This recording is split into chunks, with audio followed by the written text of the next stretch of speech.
കോഴിക്കോട് ജില്ലയിലെ മുക്കം, അതെ മൊയ്തീൻ്റെ മുക്കം, ഇരുവഴിഞ്ഞി പുഴയുള്ള മുക്കം. ഇതൊന്നും കേൾക്കാത്തവരുണ്ടാവില്ല എന്ന് കരുതുന്നു. ആ മുക്കത്ത് ചേന്നമംഗല്ലൂർ എന്ന് പറയുന്ന അതിമനോഹരമായ ഒരു ഗ്രാമത്തിൽ നിന്ന് ദുബായിലേക്കുള്ള ഒരു യാത്ര, അവിടുന്ന് തിരിച്ച് നാട്ടിലേക്ക് മടങ്ങുന്നു. ഇതാണ് ഇന്നത്തെ വീഡിയോ. വീട്ടിൽ നിന്ന് പുറപ്പെട്ടു. ഇതൊരു അങ്കണവാടിയാണ് ഇടതുവശത്ത് കാണുന്നത്. ഈ മനോഹരമായ ഗ്രാമം എന്നൊക്കെ പറയുമ്പോൾ എല്ലാവരും അവനവൻ്റെ നാടിനെ പറ്റി എപ്പോഴും മഹത്വപ്പെടുത്തിയാണ് പറയുക. ഞാനും ഈ ലോകത്തിൽ ഏറ്റവും പ്രിയപ്പെട്ട നാട് എൻ്റെ നാട് തന്നെയാണ്. ജന്മനാടിനേക്കാൾ പ്രിയപ്പെട്ടത് മറ്റൊന്നുമില്ല. മനോഹരമായ വയലും നല്ല തെളിനീരുള്ള ഒരു കുളവും ഇവിടെ തന്നെ ഉണ്ട്. ഈ കാണുന്ന വയൽ മഴക്കാലത്ത് നമുക്കൊരു ആഘോഷ ദിവസമായിരിക്കും. മഴക്കാലത്ത് വെള്ളം കയറി കഴിഞ്ഞാൽ ഈ റോഡൊക്കെ മുങ്ങും. ആ തൊട്ട് മുമ്പിൽ കാണുന്ന ബിൽഡിങ്സ്, ഒരുപാട് സ്ഥാപനങ്ങൾ, LKG മുതൽ ബിരുദം വരെ, ഗ്രാജുവേഷൻ വരെയുള്ള പഠന സംവിധാനങ്ങളൊക്കെ ഇവിടെ ഉണ്ട്. കൊച്ചു ഗ്രാമമാണെങ്കിലും വളരെ മുമ്പ് തന്നെ നമ്മുടെ മഹല്ല് പള്ളിയാണ്. പറയുന്ന കൂട്ടത്തിൽ പെട്ടെന്നതും പറഞ്ഞു പോവാണ്. ഇടതുവശത്ത് മദ്രസ കാണുന്നു. മദ്രസയോട് ചേർന്ന് തന്നെ അങ്ങാടി തുടങ്ങുകയാണ്. ഇതാണ് നമ്മുടെ അങ്ങാടി എന്ന് പറയുന്ന വളരെ നൊസ്റ്റാൾജിയ നിറഞ്ഞ ഒരു സ്ഥലമാണ് നമുക്ക് നമ്മുടെ ജന്മനാട്ടിലെ അങ്ങാടികൾ എന്ന് പറയുന്നത്. അങ്ങാടികളും പിന്നെ പള്ളിയുമായിട്ട് ബന്ധപ്പെട്ടുള്ള ആളുകളും വ്യക്തികളും ഒക്കെ നമ്മളെപ്പോഴും എല്ലാ കാലത്തും ഓർക്കുന്ന, അല്ലെങ്കിൽ നമ്മൾ ലോകത്തിൻ്റെ ഏത് ഭാഗത്ത് ചെന്നാലും പിന്നെയും തിരിഞ്ഞ് നമ്മുടെ നാടിനെ പറ്റി ഗ്രഹാതുര ത്വസ്മരണയോടുകൂടി നമ്മൾ ഓർക്കുന്ന കുറേ കാര്യങ്ങളുണ്ട്. കുട്ടിക്കാലത്തെ ജീവിതാനുഭവങ്ങളും ഒക്കെ. ഗൾഫിലേക്കുള്ള യാത്ര എന്ന് പറയുന്നത് പ്രവാസികളെ സംബന്ധിച്ചിടത്തോളം ഒരു മനസ്സിലൊരു വിങ്ങലുണ്ടാക്കുന്ന യാത്രയാണ്. കഴിഞ്ഞ എൻ്റെ യാത്രയും ആ അർത്ഥത്തിലുള്ളൊരു യാത്രയായിരുന്നു. കഴിഞ്ഞ പ്രാവശ്യം, അഥവാ ഒരു 3 വർഷം മുമ്പൊക്കെ ഗൾഫിലേക്ക് പോകുമ്പോൾ ആ ഒരു മനസ്സിലായിരുന്നു. പക്ഷെ ഇപ്പം അങ്ങനെയല്ല. ഇപ്പോൾ വളരെ സന്തോഷത്തോടു കൂടിയുള്ള ഒരു യാത്രയാണ്. ഇതാണ് നമ്മുടെ വയൽ, രണ്ടാമത്തെ വയൽ. ചേന്നമംഗല്ലൂരിൽ തന്നെ രണ്ടാമത്തെ 2-3 വയലുകളുണ്ട് ഇവിടെ. പുൽപ്പറമ്പ് എടുത്താറായി. പുൽപ്പറമ്പ് എന്ന് പറയുന്ന അടുത്ത ടൗൺ, നമ്മുടെ നാട്ടിൽ നിന്ന് തൊട്ടടുത്ത്. നമ്മൾ അവിടുന്ന് ടേൺ ചെയ്ത് അങ്ങോട്ട് ലെഫ്റ്റിലോട്ട് പോയിരുന്നാൽ ഇരുവഴിഞ്ഞിപ്പുഴ കാണാമായിരുന്നു. നമുക്ക് എയർപോർട്ടിലേക്കുള്ള റോഡായതുകൊണ്ട് തന്നെ നമുക്ക് അത് കാണാൻ പറ്റും. ഈ റോഡുകളൊക്കെ വളരെ മോശമായിരുന്നു അടുത്ത കാലത്ത് വരെ, പക്ഷെ ഇപ്പൊക്കെ വളരെ നന്നായിട്ടുണ്ട്. വലിയ വികസനങ്ങൾ, നാടിനെ സംബന്ധിച്ചിടത്തോളം വലിയ വികസനങ്ങൾ തന്നെ ഇവിടെ വന്നിട്ടുണ്ട്. കൊച്ചു വികസനങ്ങളാണെങ്കിലും ഒരു ഗ്രാമത്തെ സംബന്ധിച്ചിടത്തോളം അതുപോലെ തന്നെയാണ്. റോഡിൻ്റെ കാര്യത്തിൽ എടുത്ത് പറയേണ്ട ഒരു സംഗതിയാണ്. പണ്ട് കാലത്തൊക്കെ, ഇപ്പോൾ ഞാൻ ഈ ക്യാമറ കയ്യിൽ പിടിച്ചിട്ടാണ് ഈ വീഡിയോ എടുക്കുന്നത്.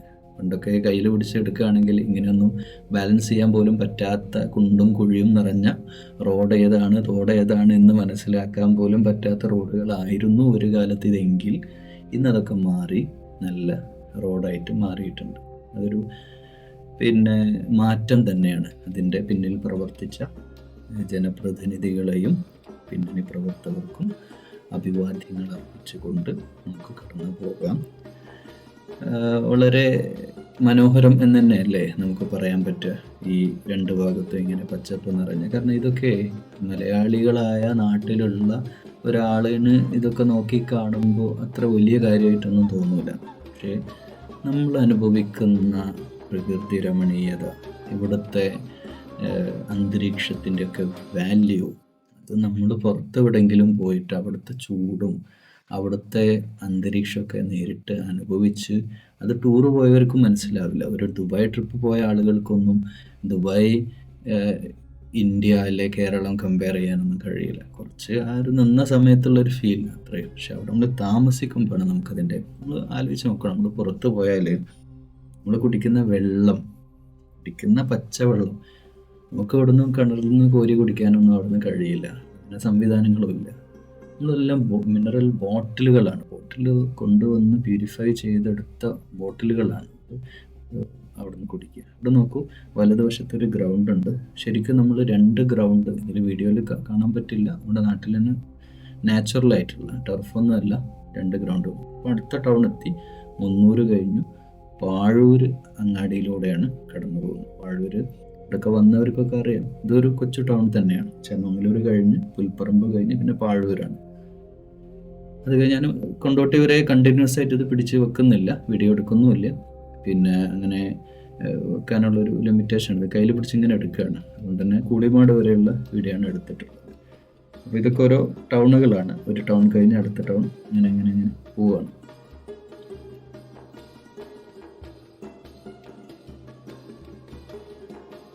ഈ കാണുന്ന ഇടതുവശത്ത് കാണുന്ന ഈ മരങ്ങളുടെ തൊട്ടപ്പുറത്ത് ഇരുവഴിഞ്ഞിപ്പുഴ ഇങ്ങനെ നമ്മുടെ കൂടെ വരുന്നുണ്ട്. നമ്മുടെ ഫസ്റ്റ് ഈ വീഡിയോൻ്റെ തുടക്കത്തിൽ ഇറങ്ങി വരുന്നത് മുതല വയലിൻ്റെ അവിടെ മുതലേ നമ്മുടെ കൂടെ ഇരുവഴിഞ്ഞിപ്പുഴയുമുണ്ട്. ഇവിടെയൊക്കെ വെള്ളം കയറി എന്നാണ് പറഞ്ഞത്. കഴിഞ്ഞ വലിയ വെള്ളത്തിൽ ഇവിടെയൊക്കെ വെള്ളം എത്തിയിരുന്നു, ഈ വീടുകളിലൊക്കെ കയറി എന്നാണ് അറിയാൻ സാധിച്ചിട്ടുള്ളത്. ഇനി നമ്മളൊരു വയലിലേക്ക്, ഇനി അങ്ങോട്ട് ലെഫ്റ്റ് സൈഡ് കാണുന്ന ചീനി മരത്തിൻ്റെ അപ്പുറത്തേക്കൊക്കെ ഇവിടെ വർക്ക് നടക്കുന്നുണ്ട്. ഇവിടെയൊക്കെ വെള്ളം കയറുന്ന സ്ഥലമാണ്. ഇവിടെയൊക്കെ എല്ലാ വെള്ളവും വരില്ല, ചിലതൊക്കെ വയലിൽ നിൽക്കും, ചിലത് വലിയ വെള്ളമാണെങ്കിൽ റോഡിലേക്ക് കയറും. ഏതായാലും ഇവിടെ നല്ലൊരു വർക്ക് നടക്കുന്നുണ്ട്, കുറച്ച് വീതി കൂട്ടാനുള്ളൊരു ശ്രമമുണ്ട്. അതുകൊണ്ട് തന്നെ ആയിരിക്കണം ഇതുവരെയുള്ള റോഡുകളൊക്കെ നല്ലതായിരുന്നു. ഈ ഒരു വയലിലെ ഭാഗം മാത്രം ഇങ്ങനെ ഇട്ടേച്ച് വെച്ചത്, ഇങ്ങനൊരു പ്രോജക്റ്റ് ഇവിടെ വരുന്നതുകൊണ്ടാണ്. ഏതായാലും നന്നായി അത്. കാരണം ടാറിങ് കഴിഞ്ഞ് പൊളിക്കുന്നതാണ് പലയിടത്തും നമ്മൾ കാണാറുള്ളത്. പക്ഷേ ഇവിടെ ടാറിങ് കഴിയുന്നതിൻ്റെ മുമ്പേ അത് വീതിയൊക്കെ കൂട്ടി സെറ്റാക്കിയ ശേഷം ടാർ ചെയ്യുന്നൊരു സംവിധാനം. കുറേയൊക്കെ മാറ്റങ്ങൾ വന്നു എന്നല്ല, നല്ലൊരു മാറ്റങ്ങൾ വികസന രംഗത്ത് മൊത്തത്തിൽ കേരളത്തിൽ ഉണ്ടായിട്ടുണ്ട്. അത് ഉള്ളത് പറയാതെ വഴിയാ എന്ന് പറയാലോ. പണ്ട് കാലത്തെ അപേക്ഷിച്ച് നോക്കുമ്പോൾ അതിലൊരുപാട് ഘടകങ്ങളുണ്ട്. എന്തായാലും നല്ല സംവിധാനങ്ങളും മാറ്റങ്ങളും വികസനങ്ങളൊക്കെ നാട്ടിലുണ്ടാവട്ടെ. അതിനും വീണ്ടും അഭിനന്ദനങ്ങൾ, അഭിവാദ്യങ്ങൾ ബന്ധപ്പെട്ട ജനപ്രതിനിധികൾക്കും ഒക്കെ അർപ്പിച്ചുകൊണ്ട് വീണ്ടും നമ്മുടെ യാത്ര മുന്നോട്ട് പോവാണ്. കൊണ്ടോട്ടി കഴിഞ്ഞു. അതിൻ്റെ ഇടയ്ക്കുള്ള വിഷ്വൽസ് ഒന്നും എടുത്തിട്ടില്ല, എല്ലാ വിഷ്വൽസും ഇതിലില്ല. കൊണ്ടോട്ടിയിൽ നിന്ന് നമ്മൾ തിരിയുന്ന ഈ ഭാഗം, ഓരോ പ്രവാസിക്കും കരിപ്പൂർ എയർപോർട്ടിലേക്കുള്ള ഈ റോഡ് വളരെ എൻ്റെയും ചെറുപ്പകാലത്ത് കുട്ടിക്കാലത്ത് പലരെയും കൊണ്ടാക്കാനും കൊണ്ടുവരാനും ഒക്കെ നമ്മൾ പോയ അതേ റോഡുകൾ. പക്ഷെ ഇവിടെ ഒന്നുകൂടെ നന്നാക്കാമായിരുന്നു. കാരണം ഒരു ഇൻ്റർനാഷണൽ എയർപോർട്ടിലേക്കുള്ള റോഡ് എന്ന് പറയുന്നിടത്ത് എത്തിയിട്ടില്ല. എയർപോർട്ടിൻ്റെ കാര്യത്തിൽ മൊത്തത്തിൽ ഒരു നല്ല അഭിപ്രായമല്ല കരിപ്പൂർ എയർപോർട്ടിൻ്റെ വിഷയത്തിൽ. നമുക്കറിയാം പല വിഷയങ്ങളും ഉണ്ട്. പക്ഷേ എന്നിരുന്നാലും ഇതൊക്കെ മെയിൻറ്റെയിൻ ചെയ്യാമായിരുന്നു. ഒരു സർക്കാരിന് അല്ലെങ്കിൽ പിന്നെ എയർപോർട്ട് അതോറിറ്റി ഒക്കെ ഇതിൽ പുനരാലോചിക്കേണ്ട ഒരു വിഷയമാണിത്. കാരണം നമ്മൾ മറ്റു പല രാജ്യങ്ങളിലെത്തുമ്പോൾ ഈ എയർപോർട്ടൊക്കെ കാണുമ്പോൾ നമുക്ക് നമ്മുടെ എയർപോർട്ടുമായിട്ട് കമ്പയർ ചെയ്താൽ നമുക്ക് ഒരു കുറച്ചിൽ തോന്നുന്നൊരു വിഷയമാണ് ഇതൊക്കെ ഈ അറ്റ്ലീസ്റ്റ് ഒരു തൊഴിലുറപ്പുകാരെ കൊണ്ട് ആ കാടെങ്കിലും ഒന്ന് വെട്ടിച്ചിരുന്നെങ്കിൽ എന്ന് ഓർത്ത് പോവുകയാണ് ഈ വഴി പോകുമ്പോൾ. ഏതായാലും 3 വർഷത്തെ എൻ്റെ പ്രവാസത്തിന് ശേഷം തിരിച്ചു വരുന്ന സമയത്ത് എനിക്ക് വല്ലാത്ത ഒരു വിഷമം തോന്നിയ ഒരു സ്ഥലമാണ് ഇത്. കാരണം ഇതൊക്കെ കാണുമ്പോഴാണ്, കാരണം ഇങ്ങനെയൊന്നുമല്ല, എന്ത് മനോഹരമായിട്ട് നമുക്കിതൊക്കെ ചെയ്തെടുക്കായിരുന്നു. എത്ര കോടികൾ നമ്മൾ പല വഴിക്കും ചിലവഴിക്കുന്ന നമ്മുടെ സർക്കാർ ഫണ്ടും, അത് സെൻട്രൽ ഗവൺമെൻറ് ആവട്ടെ കേരള ഗവൺമെൻറ് ആവട്ടെ, നമ്മുടെ നാടിനെ മറ്റു രാജ്യത്തിന് മുമ്പിൽ ഒരു കുറച്ചിലാക്കുന്ന ഒരു സംഗതി കൂടിയാണത്. കാരണം വന്നിറങ്ങുന്ന സ്ഥലമല്ലേ. നമ്മൾ ഈ കോലായിയൊക്കെ സിറ്റൗട്ടൊക്കെ നമ്മൾ വളരെ മനോഹരമാക്കി വെക്കൂലേ, വിസിറ്റിംഗ് റൂമൊക്കെ. അതുപോലെ ഗസ്റ്റ് റൂമൊക്കെ ശരിയാക്കി വെക്കുന്ന പോലെ ഗസ്റ്റ് വരുന്ന ആദ്യത്തെ സ്ഥലമല്ലേ, അവിടെ ഒന്ന് ബ്യൂട്ടിഫിക്കേഷനൊക്കെ വരുത്തി നല്ല ഇലക്ട്രിക് ലൈറ്റുകളൊക്കെ വെച്ച്, ഈ സെൻറ്ററിലൊക്കെ ലൈറ്റ് വെച്ചാൽ എന്ത് മനോഹരമായിരിക്കും. ഗൾഫ് നാടുകളൊക്കെ വെച്ച് കമ്പയർ ചെയ്യുമ്പോൾ അങ്ങനെ ഫുട്പാത്തുകളും നല്ല ഫുട്പാത്തുകളും സൗകര്യങ്ങളൊക്കെ ഉണ്ടാക്കി കഴിഞ്ഞാൽ അത് അതിമനോഹരമായിരിക്കും. ടാറിങ് തന്നെ ഒരു വൃത്തിയെടുപ്പുണ്ടല്ലോ, പൊടി മണ്ണും ചളിയും നിറഞ്ഞ് ഇതൊക്കെ മാറും. ഒരു പക്ഷേ എൻ്റെ വീഡിയോ കാണുന്ന എത്ര കാലം ഉണ്ടാവുന്നവരില്ല യൂട്യൂബിൽ, ഒരു 10-20 കൊല്ലം കഴിഞ്ഞ വീഡിയോ കാണുന്നവരൊക്കെ അത്ഭുതപ്പെട്ടു, ഇങ്ങനെയൊക്കെ ആയിരുന്നു, അങ്ങനെയുള്ള മാറ്റങ്ങളൊക്കെ ഉണ്ടാവും. പക്ഷെ എൻട്രൻസ് വലിയ ഗേറ്റ് വെച്ചിട്ടുണ്ട്. ഇത് പിരിവിനുള്ള ഗേറ്റ് കൂടിയാണ്, എന്നാലും അതെങ്കിലും അത് മനോഹരമായി കിടക്കുന്നുണ്ട്. പിന്നെ അങ്ങോട്ടുള്ള ഭാഗം, ഇവിടെ അങ്ങോട്ട് എയർപോർട്ടിൻ്റെ ഉള്ളോട്ടുള്ള ഭാഗം കുറച്ചൊന്ന് ഈ പറഞ്ഞത് ഇതേപോലെ ആക്കാമായിരുന്നു. നമ്മുടെ ഈ ഒരു 1-2 കിലോമീറ്റർ അങ്ങനെ ആക്കാമായിരുന്നു. അങ്ങനെ ടോള് പിന്നെ അവിടുന്ന് കഴിഞ്ഞ് നേരെ നമ്മുടെ എയർപോർട്ടിലേക്ക് എൻട്രി ചെയ്യാണ്. ഇവിടെ നമുക്ക് താഴോട്ട് ഇറങ്ങിയാലാണ്, താഴോട്ട് ഇറങ്ങിയിട്ട് കയറണം. താഴോട്ട് ഇറങ്ങുന്ന ഇറക്കത്തിൽ തന്നെയാണ് പാർക്കിംഗ് ഉള്ളത്. അവിടെ പാർക്കിംഗ് ഫീ ഉണ്ട്. പിന്നെ എയർപോർട്ടിന് റൂളുണ്ട്. ഏത് രാജ്യത്തെ പോലെയും ദുബായിലൊക്കെ 3 മിനിറ്റാണ്. 3 മിനിറ്റ് അല്ലെങ്കിൽ അതും ഇല്ല. നമ്മൾ ആളിറക്കി പോകാന്നുള്ളത്. അതുപോലെ തന്നെയാണ് ഇവിടെയും. അത് തന്നെയാണ് വേണ്ടത്. കാരണം അവിടെ അങ്ങനെ ഒരു റഷ് വരാതിരിക്കാൻ ഏറ്റവും നല്ലത് അത് തന്നെയാണ്. ഇവിടെ ഈ താഴോട്ട് ഇറങ്ങിയിട്ട് ഇവിടെയാണ് റൈറ്റ് സൈഡിൽ നമുക്ക് പാർക്കിംഗ്. പാർക്കിങ്ങിനൊരു പ്രസക്തി ഇല്ല. അവർ പിന്നെ എൻ്റെ ബ്രദറാണ് കൂടെ ഉള്ളത്. അപ്പോൾ ഞാൻ ഇവിടെ ഇറക്കിയിട്ട് അവർ പോവും. അങ്ങനെ പിന്നെ ഈ പാർക്കിംഗ് ഏരിയ കഴിഞ്ഞ് നമ്മൾ നേരെ മേലോട്ട് കയറി റൈറ്റ് ടേൺ ചെയ്യുന്നതോടുകൂടി എയർപോർട്ടിൻ്റെ മെയിൻ എൻട്രൻസിലേക്ക് നമ്മൾ എത്തും. ഇവിടെ ഫീ ഒക്കെ ഉണ്ട്. പിന്നെ നമ്മൾ ഉള്ളിലധികം ആളുകളും എയർപോർട്ടിനെ അറിയുന്ന ആളുകളൊന്നും പിന്നെ ഇവിടെ ഒന്നും പാർക്ക് ചെയ്ത് വെക്കാറില്ല. അപ്പോൾ പുറത്തെവിടെയെങ്കിലും പാർക്ക് ചെയ്ത് ആൾ വരുമ്പോൾ പിക്ക് ചെയ്ത് പോകാമെന്നല്ലാതെ അങ്ങനെ പാർക്ക് ചെയ്ത് വെക്കാറുമില്ല. അങ്ങനെ തന്നെ വണ്ടിയിൽ ഇവിടെ ഇറക്കിയിട്ട് അവർ പോയി. ഞാനിങ്ങനെ എയർപോർട്ടിലൂടെയൊക്കെ ഇങ്ങനെ നടക്കുകയാണ്. നമുക്ക് സമയം 3 മണിക്കൂർ മുമ്പ് എത്തണം എന്നല്ല. ശരിക്കും പറഞ്ഞാൽ ഈ 3 മണിക്കൂർ എന്നുള്ളത് വലിയൊരു ടാസ്ക് തന്നെയാണ്. റമദാൻ ആയതുകൊണ്ടും നോമ്പ് കാലത്ത് ആയതുകൊണ്ടും നോമ്പെടുത്തിട്ടുണ്ട്. അതുകൊണ്ട് തന്നെ ഇങ്ങനെ ടൈം പാസ് ഇങ്ങനെ നടക്കുക. പിന്നെ ചെക്കിങ് ഒന്ന് കഴിഞ്ഞ് കിട്ടിയാൽ ഉള്ളിൽ കയറാമെന്നുള്ള ഒരു നിയത്തിൽ ഇങ്ങനെ നടക്കുകയാണ്. ഇവിടെ പിന്നെ നോമ്പ് തുറക്കാനുള്ള സംവിധാനങ്ങളൊക്കെ ഞാൻ എടുത്തിരുന്നു. എൻ്റെ കയ്യിലുണ്ട്. ഇത് പിന്നെ സൈഡിൽ എൻ്റെ ബാഗിൽ ക്യാമറ വെച്ചിട്ട് ഇങ്ങനെ എടുക്കുകയാണ്. പിന്നെ ഇത് ശരിക്കും ഇങ്ങനെ കയ്യിൽ പിടിച്ചിങ്ങനെ എടുക്കുമ്പോൾ ആളുകൾക്കൊക്കെ അതൊരു ഫീലാവും. എന്താ ഇതെടുക്കുന്നത് എന്ന് കരുതി ഇങ്ങനെ എന്നെ നോക്കും എന്നുള്ളതുകൊണ്ട് പിന്നെ അത് എടുത്തില്ല. നോമ്പ് തുറക്കാനുള്ള സംവിധാനമൊക്കെ ഏറ്റവും നല്ല ഇരിക്കുകയാണ്. ഇപ്പോൾ ഇഫ്താറിൻ്റെ സമയമായി. അപ്പോൾ ഡേറ്റ്സ് ഞാൻ നേരത്തെ കരുതിയിരുന്നു. പിന്നെ വെള്ളവും കരുതിയിട്ടുണ്ടായിരുന്നു. അത് ശുക്കരി എന്ന ഇനത്തിൽ പെട്ട ഒരു ഈത്തപ്പഴമാണ്. പിന്നെ ആരുമില്ല പൊതുവെ. പിന്നെ മഗ്‌രിബ് ബാങ്കിൻ്റെ സമയമാണ്. എനിക്കൊരു സുഹൃത്തിനെ കിട്ടി. സുഹൃത്ത് എന്ന് പറയാൻ അവിടുന്ന് പരിചയപ്പെട്ടാണ്. എൻ്റെ വെള്ളവും ഡേറ്റ്സൊക്കെ കണ്ടപ്പോൾ ഓടി അടുത്ത് വന്ന് കഴിച്ചു. അയാളുടെ കഥകളൊക്കെ പറയാണ്. അയാളെ ഗൾഫിൽ 10-15 കൊല്ലം ജീവിച്ച കാര്യങ്ങളും കഥകളൊക്കെ എന്നോട് ഇങ്ങനെ പറയാണ്. പോകുന്ന കാര്യവും വരുന്ന കാര്യവും ഒക്കെ. കോഴിക്കോട് എയർപോർട്ടിൽ ഒരു പള്ളി ഉള്ളിൽ സംവിധാനമുണ്ട് നിസ്കരിക്കാനുള്ള ഇവിടെ. പിന്നെ എഴുതി വെച്ച വചനങ്ങൾ, പിന്നെ ഹിന്ദു, ക്രിസ്ത്യൻ, മുസ്ലിം വചനങ്ങളൊക്കെ എഴുതി വെച്ചുകൊണ്ടുള്ളൊരു പ്രെയർ ഹാളാണ്. പിന്നെ ഇവിടെ മഗ്‌രിബ് നിസ്കരിക്കാനും ഇശായും നിസ്കരിക്കാനും പിന്നെ ഇവിടെയാണ് ഞാൻ ഉപയോഗപ്പെടുത്തിയത്. പിന്നെ അവിടെ ഇരിക്കുമ്പോൾ പിന്നെ ഇവിടെ കുറേ ഹറമിലേക്ക് പിന്നെ ഉംറ ചെയ്യാൻ പോകുന്ന ആളുകളെ കാണാൻ സാധിച്ചു.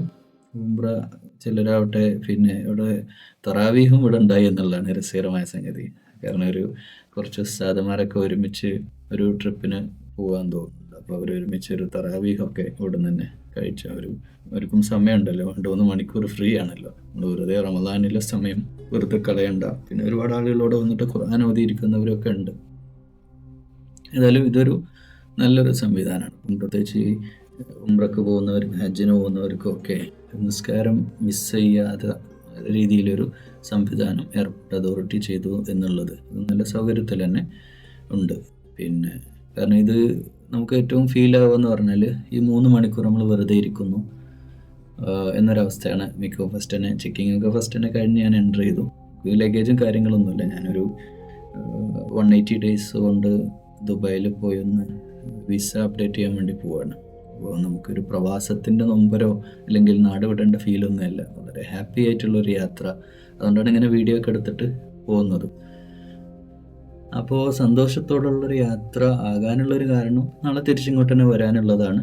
അപ്പോൾ വിസ അപ്ഡേറ്റ് ചെയ്യുക എന്നുള്ളത് മാത്രമാണ്. ശരിക്കും വിസ അപ്ഡേറ്റ് ചെയ്യാൻ ഇനിയും 2 മാസം ഉണ്ട്. പക്ഷെ നേരത്തെ പോകുന്നത് പിന്നെ ഇനി അങ്ങോട്ട് ടിക്കറ്റ് ഫെയർ ഏപ്രിൽ മെയിലൊക്കെ ആകുമ്പോഴത്തേക്ക് നല്ല റേറ്റ് കൂടുകയും ചെയ്യും. അപ്പോൾ തന്നെ പോയി കഴിഞ്ഞാൽ ചെറിയ റേറ്റിന് നമുക്ക് പോയിട്ട് അപ്ഡേറ്റ് ചെയ്ത് വരാമെന്നുള്ളതുകൊണ്ട് ഞാൻ ഈ ഒരു ചെറിയ ബാഗും ഞാനുമാണ് ഉള്ളത്. വേറൊന്നും എടുത്തിട്ടൊന്നുമില്ല. പിന്നെ ലഗേജൊന്നും എടുത്തിട്ടും ഉണ്ടായിരുന്നില്ല.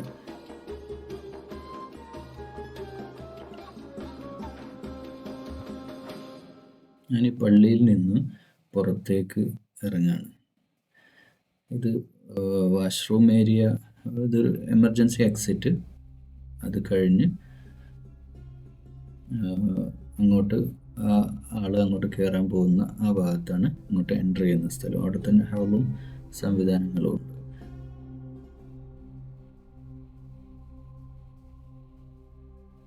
എനിക്ക് തോന്നുന്നു ഒരു 10-200 പേർക്ക് സൗകര്യത്തോടെ നിസ്കരിക്കാനുള്ളൊരു ചെറിയ അല്ല വലിയൊരു സ്പേസ് തന്നെ പിന്നെ ഇവിടെ ഉണ്ട് എന്നുള്ളതാണ്.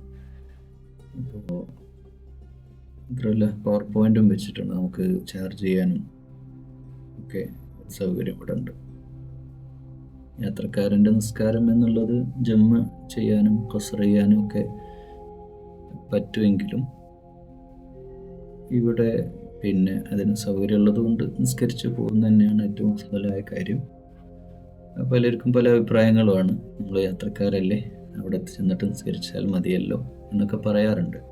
എപ്പോഴും എൻ്റെ ഒരു കൺസേൺ എന്ന് പറഞ്ഞാൽ നമ്മൾ ഏത് യാത്രയാണെങ്കിലും എപ്പോഴും നിസ്കരിച്ചിട്ട് പോവാണ്. ഇപ്പോൾ പറ്റുമെങ്കിൽ ചിലർ വളരെ അത് മിസ്യൂസ് ചെയ്യുന്നത് കാണാറുണ്ട്. എവിടെയെങ്കിലുമൊക്കെ ഫ്രീ ആയിട്ട് വെറുതെ ഇരിക്കുകയായിരിക്കും, പള്ളി തൊട്ടടുത്തുണ്ടാവും, നിസ്കരിക്കുക. അപ്പോൾ അവർ പറയും പിന്നെ അങ്ങനെയല്ല, യാത്രക്കാരന് അള്ള ഇളവ് തന്നതാണ് എന്നൊക്കെ പറയും.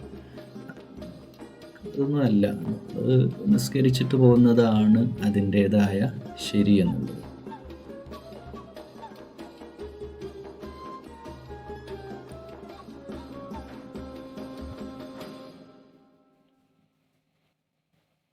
പള്ളിയിൽ കുറച്ച് നേരം ചിലവഴിച്ചു ഇനി പള്ളിയിൽ നിന്ന് മെല്ലെ ഔട്ടാവുകയാണ്.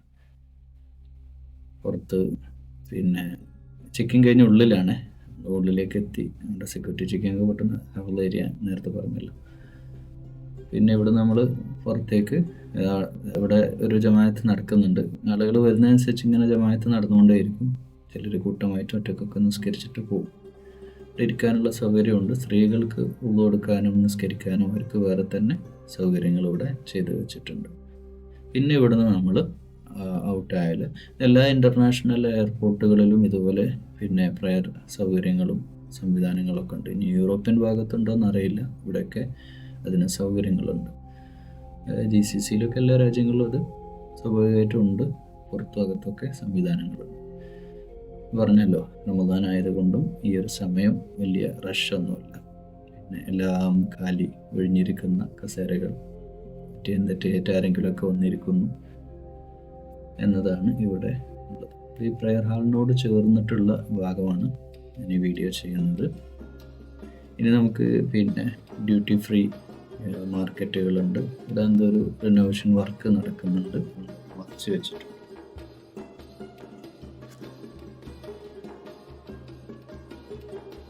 പക്ഷെ ഉള്ളിലുള്ള ഇൻറ്റീരിയറൊക്കെ നോക്കുകയാണെങ്കിൽ ഒരു ഇൻ്റർനാഷണൽ എയർപോർട്ടിൻ്റെ ഒരു ഫീൽ വരുന്നുണ്ട്.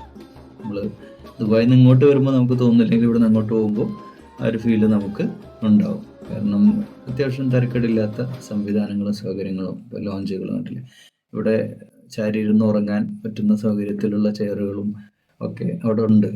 പിന്നെ നമുക്ക് അത്യാവശ്യം പർച്ചേസ് ചെയ്യാനും എവിടെയെങ്കിലുമൊക്കെ പിന്നെ കുറേയൊക്കെ കറങ്ങി നടക്കാൻ തന്നെ ഒരു സ്പേസ് ഉണ്ട് ഇവിടെ.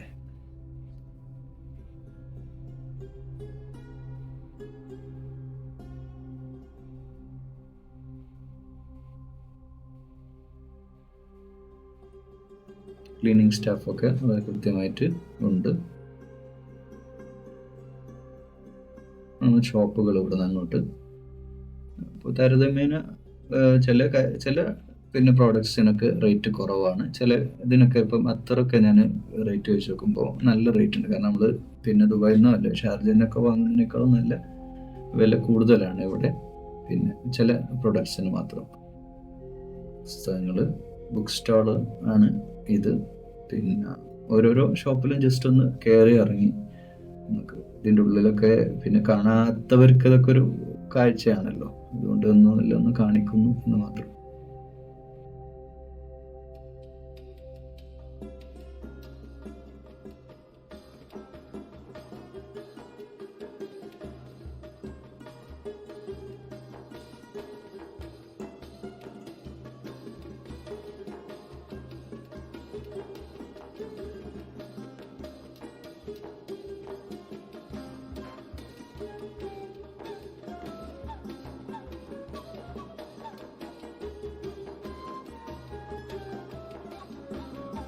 കേരളത്തിൻ്റെ തനിമ എന്ന ഒരു ക്യാപ്ഷനിൽ നിർത്തിക്കൊണ്ടെടുക്കാവുന്ന ഒരു സ്റ്റോളാണ് അവിടെ കഴിഞ്ഞു പോയത്.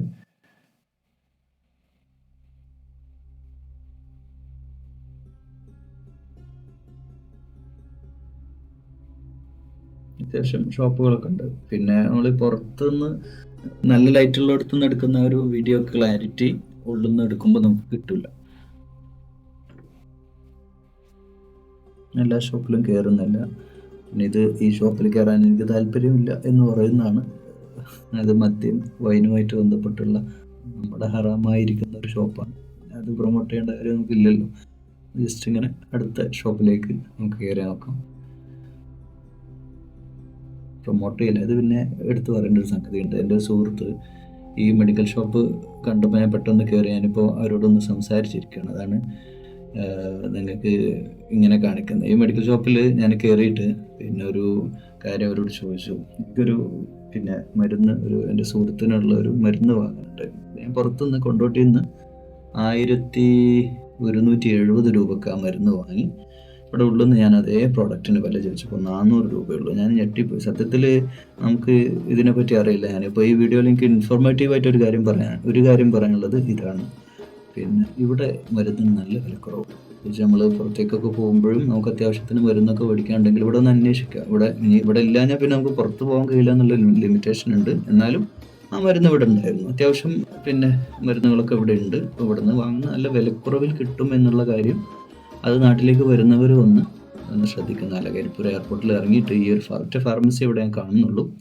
ആ ഫാർമസിയിൽ അത്യാവശ്യം മരുന്നുകൾ വേണ്ടവരൊക്കെ നാട്ടിൽ എത്തിയിട്ട് പുറത്ത് പോയി വാങ്ങുന്നതിനേക്കാളും എനിക്ക് തോന്നുന്നു ഒരു 60%, 80% കുറവാണ്. കാരണം നമ്മൾ 1170 വാങ്ങിയ അതേ പ്രൊഡക്റ്റ് 400 രൂപക്ക് എനിക്ക് എടുത്തു തന്നത്. ഞാൻ വാങ്ങിയില്ല, ഞാൻ ഓൾറെഡി വാങ്ങിയത് കൊണ്ട് പിന്നെ രണ്ടാമത് വാങ്ങേണ്ട ആവശ്യമില്ലല്ലോ.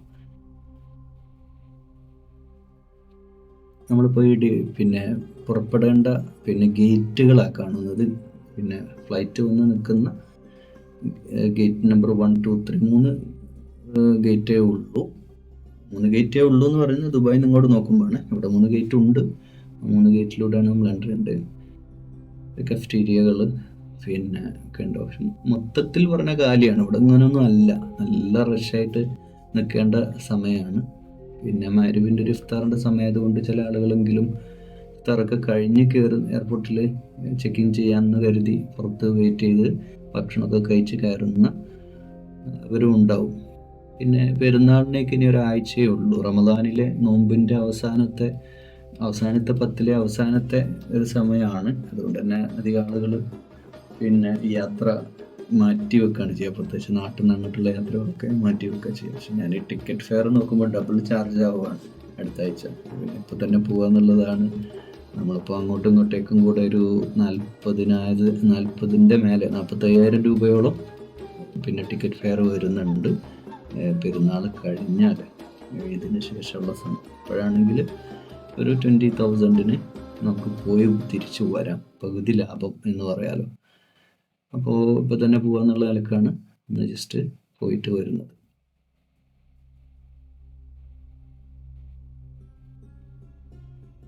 ചില ആളുകളൊക്കെ ഫോൺ ചെയ്തുകൊണ്ടിരിക്കുന്നത് ഈ ഗൾഫിലേക്ക് പോകുന്ന ആളുകൾ പിന്നെ 1 മാസത്തെയോ 2 മാസത്തെയൊക്കെ വെക്കേഷനിൽ വന്ന് തിരിച്ചു പോകുന്ന കുറച്ച് ആളുകളെ ഞാൻ ശ്രദ്ധിച്ചു. അവരിങ്ങനെ ഫോൺ ചെയ്തുകൊണ്ടേയിരിക്കുന്നുണ്ട്. തുരുതുരാ ഫോൺ ചെയ്യാണ്. കാരണം പെട്ടെന്ന് നോമ്പായത് കൊണ്ട് തന്നെ എല്ലായിടത്തും പോയിട്ട് യാത്ര പറയാനൊന്നും പറ്റിയിട്ട് ഉണ്ടാവില്ല. ഇങ്ങനെ വിളിച്ച് ഞാനതാ പുറപ്പെടുകയാണ്, പോവാണ് എന്നൊക്കെ പറഞ്ഞ് ഇങ്ങനെ കോൾ ചെയ്തുകൊണ്ടിരിക്കുന്നു. തൊഴിലന്വേഷകരായിട്ടുള്ള ജോലി അന്വേഷിച്ച് പോകുന്ന ആളുകളുണ്ട്. അവർ ഫയലൊക്കെ എടുത്ത് നോക്കുന്നു. എല്ലാ ഫയലും എടുത്തിട്ടില്ലേ, സർട്ടിഫിക്കറ്റ് എടുത്തിട്ടില്ലേ, അങ്ങനെയുള്ളവർ. പിന്നെ ഫാമിലി ആയിട്ട് പോകുന്നവർ കുട്ടികളെയും മക്കളെയൊക്കെ ആയിട്ട് മെയിൻറ്റെയിൻ ചെയ്ത് അവരുടെ കാര്യങ്ങളൊക്കെ ശ്രദ്ധിച്ചുകൊണ്ട് അവിടെ ഇരിക്കുന്നു. ചിലർ പിന്നെ അധികം ആളുകളും പിന്നെ ഈ ഷോപ്പുകളിൽ നിന്നൊന്നും പർച്ചേസ് ചെയ്യുന്നതായിട്ട് ഞാൻ കാണുന്നില്ല. ഞാൻ ശ്രദ്ധിക്കാറുണ്ട്. പിന്നെ ഈ കഫ്റ്റീരിയകളും പിന്നെ ഇതൊന്നും ഇവിടെ നിന്നൊന്നും ആരും വാങ്ങുന്നില്ല എന്ന് തോന്നുന്നു. അവിടെയൊക്കെ സെയിൽസ് നടക്കുന്നുണ്ടോ എന്ന് തന്നെ എനിക്കറിയില്ല. പിന്നെ സെയിൽസ്മാൻ ഇരിക്കുന്ന തന്നെ എന്തോ ഒരു ചടങ്ങിന് ഇരിക്കുന്ന പോലെ അങ്ങനെ ഇരിക്കുന്നുണ്ട്. പിന്നെ ഒരു കടയിൽ ഞാൻ കയറിയപ്പോൾ അയാൾ അവിടെ നിന്ന് സിനിമ കാണാണ്. അപ്പോൾ സിനിമ കാണുകയെന്ന് വെച്ചാൽ അയാൾക്കറിയാം ഇവിടെ ഇവിടെ എപ്പോഴെങ്കിലുമൊക്കെ ആരെങ്കിലും വന്നെങ്കിലായി. അതുകൊണ്ട് ഒരു സിനിമ കാണാനാണ് ബെസ്റ്റ് എന്നുകൊണ്ട് ടൈം പാസിന് സിനിമ കണ്ടുകൊണ്ടിരിക്കുന്നു. ഇത് നമ്മുടെ ഫ്ലൈറ്റ് വന്നിട്ടുണ്ട്. അപ്പം ആളുകളൊക്കെ ലൈനിൽ നിന്ന് ഞാനെപ്പോഴും എനിക്ക് എൻ്റെ ഒരു ശീലം അവസാനം കയറുക എന്നുള്ളതാണ്. ഫ്ലൈറ്റിൽ എല്ലാവരും കയറി കഴിഞ്ഞ് നമ്മൾ ആദ്യം പോയിട്ടൊന്നും കാര്യമില്ല, വെറുതെ അവിടെ ഇങ്ങനെ ലൈനിൽ നിന്ന് എല്ലാവരും ലഗേജൊക്കെ വെച്ച് സെറ്റായി ഇരുന്ന് ഒക്കെ ടൈം എടുക്കും. പിന്നെ ആദ്യം കയറിയിട്ട് നമ്മൾ പോയിട്ടല്ലേ ഫ്ലൈറ്റ് പോവുള്ളൂ, അതുകൊണ്ട് നമ്മൾ കയറാതെ അവർ വിടില്ലല്ലോ. അതുകൊണ്ട് എല്ലാവരും കയറട്ടെ, എല്ലാവരും കയറി ഹാപ്പിയായി ഇരുന്നിട്ട് നമുക്ക് ലാസ്റ്റ് അങ്ങ് എൻ്റർ ചെയ്യാം എന്നുള്ളതൊക്കെയാണ് ഞാനും വെയിറ്റ് ചെയ്യുന്നത്. സാധാരണ ദുബായിൽ നിന്ന് ഇങ്ങോട്ട് വരികയാണെങ്കിലും അങ്ങോട്ട് പോവുകയാണെങ്കിലും ഒക്കെ എപ്പോഴും അങ്ങനെ ചെയ്യാറുണ്ട്. എല്ലാവരും അങ്ങനെ വിചാരിക്കാൻ പാടില്ല, എല്ലാവരും പോട്ടെ ഫസ്റ്റ് കയറുന്നവർ. പിന്നെ ആ ഫ്ലൈറ്റിൻ്റെ ഉള്ളിലുള്ളൊരു പ്രശ്നം എന്ന് പറഞ്ഞു കഴിഞ്ഞാൽ നമ്മൾ ടിക്കറ്റ് പിന്നെ നമ്പർ ചിലപ്പോൾ ഫ്രണ്ടിലാവാം, ചില ബാക്കിലാവും. അപ്പോൾ ഈ കയറുന്നത് ഒരു ഫ്ലൈറ്റ് ഞാൻ പണ്ട് ശ്രദ്ധിച്ചിട്ടുണ്ട്, അത് എനിക്കൊന്ന് ഡൽഹിയിലേക്കുള്ള ഫ്ലൈറ്റ് ആയിരുന്നു.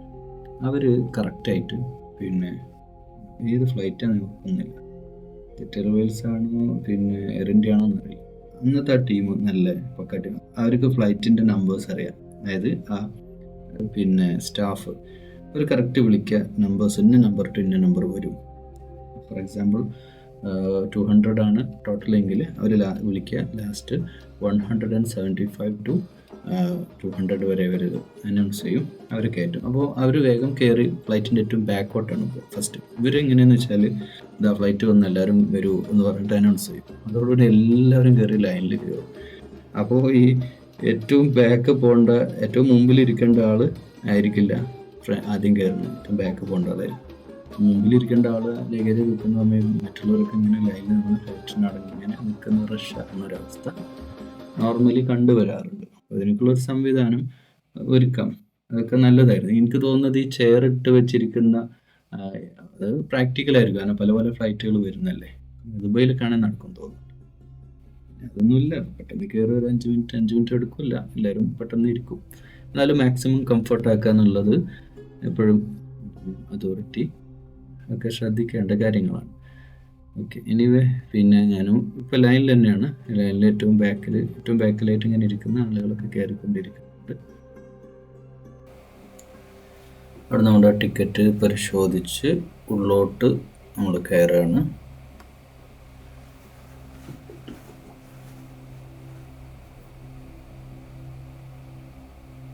നമ്മൾ ഇരിക്കുന്ന ഏരിയയിൽ നിന്ന് ഉള്ളോട്ട് കയറി. ഈ ഫ്ലൈറ്റിലൊന്നും ഇതുവരെ യാത്ര ചെയ്യാത്തവർക്ക് ഒരു മുൻകൂട്ടിയുള്ളൊരു നല്ല എക്സ്പീരിയൻസ് ആയിരിക്കും. ഇതിൽ നമുക്ക് ആകെ വിട്ടുപോയത് ബോഡി ചെക്കിംഗ് ആണ്, പിന്നെ ലഗേജ് ചെക്കിങ്. അത് പിന്നെ നമ്മൾ വീഡിയോ ചെയ്യാൻ അലൗഡ് അല്ല, അതുകൊണ്ടാണ് പിന്നെ ഈ ഭാഗം ഇവിടെ നിന്നിങ്ങോട്ട് ചെയ്യുന്നത്. ഇവർ ജസ്റ്റ് നമ്മുടെ ടിക്കറ്റ് ഒന്ന് പരിശോധിക്കും, നമ്മുടെ പാസ്പോർട്ട് നോക്കിയിട്ട് ആൾ തന്നെയാണോ ഈ കയറുന്നതെന്നൊന്ന് ഒന്നുകൂടെ ഉറപ്പ് വരുത്തുക എന്നുള്ളതാണ്. ഇത് പിന്നെ നമ്മൾ നേരത്തെ നിന്ന സ്ഥലത്തിനും ഫ്ലൈറ്റിൻ്റെ ഇടയിൽ ഒരു സ്പേസ്, ഫ്ലൈറ്റിലേക്ക് കയറാനുള്ള ഒരു സ്പേസ്. ചില എയർപോർട്ടിലൊക്കെ നമ്മൾ നിലത്ത് ഇറങ്ങിയിട്ട് വേണം കയറാൻ. ഇത് നമുക്ക് ഫ്ലൈറ്റിലേക്ക് ഒരു കണക്ടർ വെക്കുന്ന പോലെ ഒരു പാസേജ് നമുക്കുണ്ടാവും. മഗ്‌രിബ് നിസ്കാരം കഴിഞ്ഞു, പിന്നെ ഒരു ഇശാൻ്റെ സമയമാണ് ഏകദേശം, അതുകൊണ്ട് തന്നെ ഇശാൻ കഴിഞ്ഞിട്ടുണ്ട്, നിസ്കാരം കഴിഞ്ഞിട്ടാണല്ലോ അവിടെ നിന്ന് ഇറങ്ങിയത്. അപ്പോൾ 9 മണി സമയം എന്ന് പറയാം.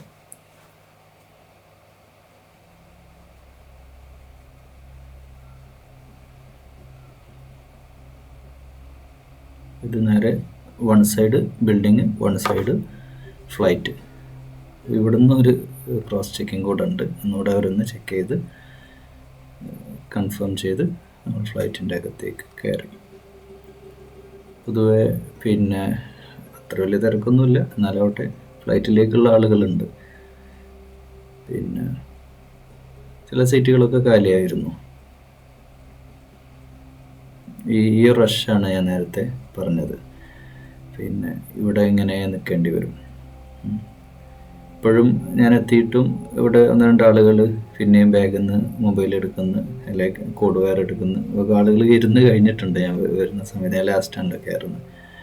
എന്നാലും പിന്നെ ഈ ഒരു സമയം പിന്നെ ഇങ്ങനെ ഒരാളുകൾ ഇങ്ങനെ എണീറ്റും, അല്ലെങ്കിൽ വാഷ്റൂമിൽ പോകാൻ എണീക്കും, അല്ലെങ്കിൽ ബാഗിൽ നിന്ന് എന്തെങ്കിലും എടുക്കാനുണ്ടാവും. അപ്പോൾ വീണ്ടും എണീക്കും. അപ്പോൾ ഈ എണീക്കുന്നത് ഈ ഫ്ലൈറ്റിൽ എപ്പോഴും ഒരാൾക്ക് ഇങ്ങനെ നടക്കാനുള്ളൊരു ഗ്യാപ്പ് മാത്രമാണ് ഉണ്ടാവുക. അപ്പോൾ കണ്ടില്ലേ, അവിടെ ആളുകൾ ഓരോ കാര്യങ്ങൾ ചെയ്യാൻ വേണ്ടിയിട്ട് എണീക്കുന്നതാണ്. പക്ഷേ അത് നടന്നു വരുന്ന പുതുതായിട്ട് എൻ്റർ ചെയ്യുന്ന ആളുകൾക്ക് അത് എപ്പോഴും ഒരു പ്രയാസമായിട്ടാണ് ഉണ്ടാവുക. പിന്നെ സീറ്റ് കണ്ടുപിടിക്കുക എന്നുള്ളത് ഒരു ടാസ്ക്കാണ്. ഇവിടെ നമ്പർ നോക്കി നമ്മുടെ സീറ്റിൽ തന്നെ നമ്മൾ പോയിട്ടിരിക്കുന്നു. ആ വിൻഡോ സീറ്റ് എപ്പോഴും കിട്ടില്ല. അതിന് ചെറിയ ഒരു എമൗണ്ട് കൊടുത്ത് നേരത്തെ ബുക്ക് ചെയ്യുന്നവർക്കും വിൻഡോ സീറ്റ് നമുക്ക് ഇഷ്ടം, അത് വേക്കൻസി ഉണ്ടെങ്കിൽ നമുക്കത് എടുക്കാം. അല്ലെങ്കിൽ ഫ്ലൈറ്റ് തരുന്ന, ഞാൻ അതൊന്നും നോക്കിയില്ല, നമുക്ക് കിട്ടുന്ന ഫസ്റ്റ് കിട്ടുന്ന എടുത്തു, അത്രയേ ഉള്ളൂ. എയർ ഇന്ത്യയുടെ ഫ്ലൈറ്റിലാണ് അങ്ങോട്ടും ഇങ്ങോട്ടൊക്കെ പോയിട്ടുള്ളത്. ഈ ഫ്ലൈറ്റ് പുതിയൊരു ഫ്ലൈറ്റാണ്, എയർ ഇന്ത്യയുടെ തന്നെ എയർ ഇന്ത്യ എക്സ്പ്രസ് പുതിയ ഫ്ലൈറ്റാണ്. എനിക്ക് ഈ സൈഡ് സീറ്റാണ്, ഈ സൈഡ്, അതായത് പിന്നെ നമ്മൾ നടക്കുന്ന ഏരിയയിൽ വലതുവശത്താണ്. ഒരു പുക ഇങ്ങനെ വരുന്നുണ്ട്. എനിക്ക് തോന്നുന്നത് അത് ഒന്നെങ്കിൽ AC-യിൽ നിന്ന് വരുന്നതായിരിക്കാം, അല്ലെങ്കിൽ എന്തെങ്കിലും പ്യൂരിഫിക്കേഷൻ ഉദ്ദേശത്തിൽ എന്താണ്, അതിനെപ്പറ്റി എനിക്ക് കൂടുതൽ അറിയില്ല. എനിക്ക് ഈ ഒരു സീറ്റാണ് കിട്ടിയത്. അപ്പോൾ ഇവിടെ പിന്നെ ഇങ്ങനെ നമുക്ക് ഖുർആൻ ഓതാനൊക്കെ പിന്നെ മൊബൈൽ വെക്കാനൊക്കെ ഒരു സൗകര്യം ഇവിടെ ചെയ്ത് വെച്ചിട്ടുണ്ട്. ഇത് നല്ലൊരു സംവിധാനങ്ങളാണ് പിന്നെ ഈ എയർ ഇന്ത്യ എക്സ്പ്രസിൻ്റെ. കാരണം നമുക്ക് മൊബൈൽ കംഫർട്ടായിട്ട് അവിടെ വെക്കാം. പിന്നെ ഒരു ചായ, പിന്നെ അത് എനിക്ക് എൻ്റെ തൊട്ടടുത്തുണ്ടായിരുന്ന സുഹൃത്ത് പിന്നെ വാങ്ങി തന്നെ. ഞാൻ അദ്ദേഹത്തോട് വേണ്ടാന്ന് എത്ര പറഞ്ഞിട്ടും അദ്ദേഹം കേൾക്കുന്നില്ല, നിർബന്ധിച്ച് വാങ്ങി തന്നത്. പിന്നെ അങ്ങനെ പിന്നെ ഫ്ലൈറ്റ് ലാൻഡ് ചെയ്തു. ഞാൻ പറഞ്ഞല്ലോ, എനിക്കുള്ളൊരു ശീലമാണ് എല്ലാവരും പോയിട്ട് ഇറങ്ങാന്നുള്ളത്. അത് കുറേ കംഫർട്ട് ഉണ്ട് ഇങ്ങനെ വീഡിയോ ചെയ്യാനും. പിന്നെ ലാസ്റ്റ് ലാവിഷായിട്ട് ഇറങ്ങാൻ പറ്റും. തിരക്കി ക്യൂ നിൽക്കുക എന്ന് പറഞ്ഞാൽ അത് ഈ ട്രാഫിക് ലൈനിൽ ക്യൂ നിൽക്കുന്നതാണെങ്കിലും എനിക്കത് ഇഷ്ടമല്ല. ഞാൻ പലപ്പോഴും രാത്രി തന്നെയാണ് ഇപ്പോൾ ദൂരേക്കൊക്കെ ഡ്രൈവ് ചെയ്യാൻ പറ്റുമെങ്കിൽ ഒന്നുകിൽ അതിരാവിലെ സുബഹിന് യാത്ര ചെയ്യും, അല്ലെങ്കിൽ ലേറ്റ് നൈറ്റൊക്കെയാണ് ഡ്രൈവ് ചെയ്യാൻ ഇഷ്ടം. കാരണം അത് ബ്ലോക്കിൽ ഇങ്ങനെ നിൽക്കുക എന്നുള്ളത് ഒരു ബുദ്ധിമുട്ടാണത്. ചില സ്ഥലത്തൊക്കെ ബ്ലോക്ക് നിൽക്കാതെ അല്ലെങ്കിൽ ക്യൂ നിൽക്കാതെ നമുക്ക് മുന്നോട്ട് പോകാനും കഴിയില്ല. അപ്പോൾ എല്ലാവരും ഓൾമോസ്റ്റ് പോയി കഴിഞ്ഞിട്ടുണ്ട്. ലാസ്റ്റ് ഇനി കുറച്ച് പേര് ഇറങ്ങാനുണ്ട്, അതുകൊണ്ട് ഇങ്ങനെ കുറച്ച് നേരം ഒന്ന് വെയിറ്റ് ചെയ്തിരിക്കുകയാണ്. എന്തായാലും നല്ലൊരു കംഫർട്ട് ഫ്ലൈറ്റ് യാത്രയായിരുന്നു. വലിയ ചില നമ്മുടെ ഫ്ലൈറ്റ് പേര് പറയണ്ട, ഇങ്ങനെ കുലുങ്ങിക്കൊണ്ടേയിരിക്കും, അങ്ങനെയൊന്നും ഇതിന് ഇല്ല. ഒരു കംഫർട്ടായിട്ടുള്ളൊരു യാത്ര ആയിരുന്നു എയർ ഇന്ത്യ എക്സ്പ്രസ് തന്നത്. ഞാൻ കയറുമ്പോൾ പറഞ്ഞില്ലേ, ചില സ്ഥലത്തൊക്കെ, അതായത് ഇപ്പം ദുബായിൽ ഇറങ്ങുമ്പോൾ ഇങ്ങനെയാണ്. പിന്നെ നേരെ ബസ്സിലോട്ടാണ് നമ്മൾ കയറുക. മറ്റേത് നമ്മൾ അവിടെ ഇപ്പോൾ ആകെ 3 ഗേറ്റുള്ളൂ, പക്ഷേ അവിടെ ഒരുപാട് ഗേറ്റുകളും സംവിധാനങ്ങളും ഉണ്ടായിരിക്കണം. ബസ്സിലോട്ടാണ് നമ്മൾ ഇറങ്ങുക. അപ്പം ഇങ്ങനെയുള്ള ബസ് അവിടെ പുറത്ത് വെയിറ്റ് ചെയ്യുന്നുണ്ടാവും. ഒരു ഫ്ലൈറ്റിൻ്റെ മുമ്പിലായിട്ട് 1, 2, 3 ബസ്സൊക്കെ ഉണ്ടാവും. അപ്പോൾ അതിലേക്ക് ഇത്ര ആളുകളായി ഏകദേശം ഫുള്ളായി കഴിഞ്ഞാൽ അവർ നേരെ നമ്മുടെ ഗേറ്റിലേക്ക് നമ്മളെത്തിക്കും. എനിക്ക് ലഗേജിൻ്റെ കാര്യത്തിലൊന്നും ടെൻഷൻ അടിക്കാനില്ല, ലഗേജൊന്നും ഇല്ല. ഒരു ബാഗ്, അതിൽ നോമ്പ് തുറക്കാനുള്ള, രാവിലെ അത്താഴം കഴിക്കാനുള്ള ഫുഡൊക്കെ എടുത്തിട്ടാണ്, വെള്ളമൊക്കെ എടുത്തിട്ടാണ്.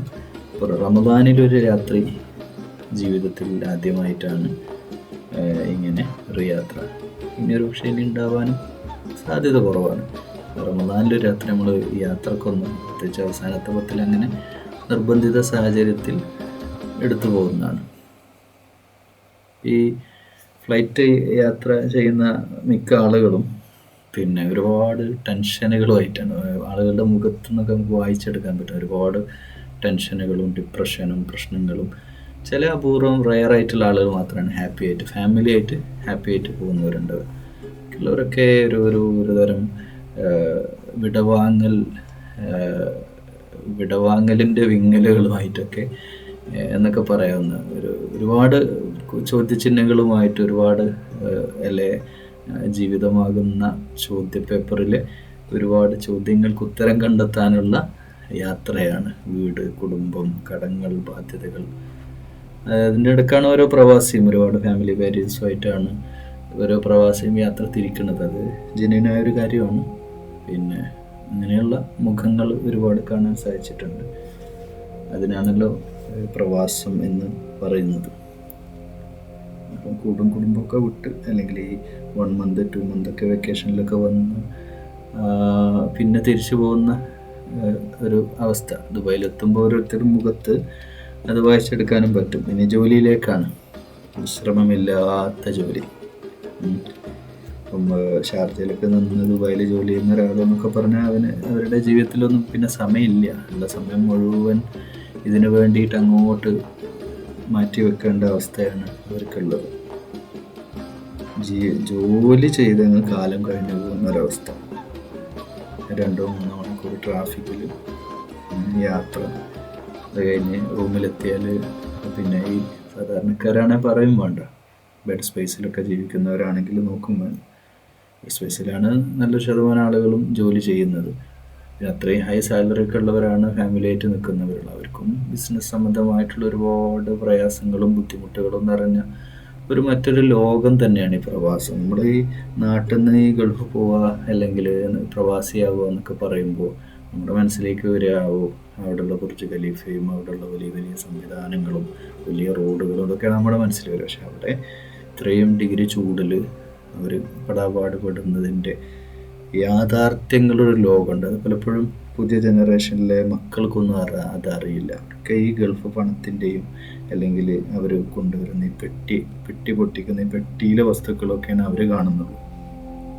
ഓരോ പെട്ടിക്ക് പിന്നിലുമുള്ള കഥ അവർ ശരിയായി അറിഞ്ഞിരുന്നെങ്കിൽ ആ പെട്ടി പൊളിക്കാൻ പോലും അവർക്ക് മനസ്സ് വരില്ല. അത്രയ്ക്കും വിയർപ്പിൻ്റെയും അധ്വാനത്തിൻ്റെയും ടെൻഷൻ്റെയും ഒക്കെ ഒരു വലിയ റിസൾട്ടാണ് ഈ പ്രവാസിയുടെ പെട്ടി എന്ന് പറയുന്നത്.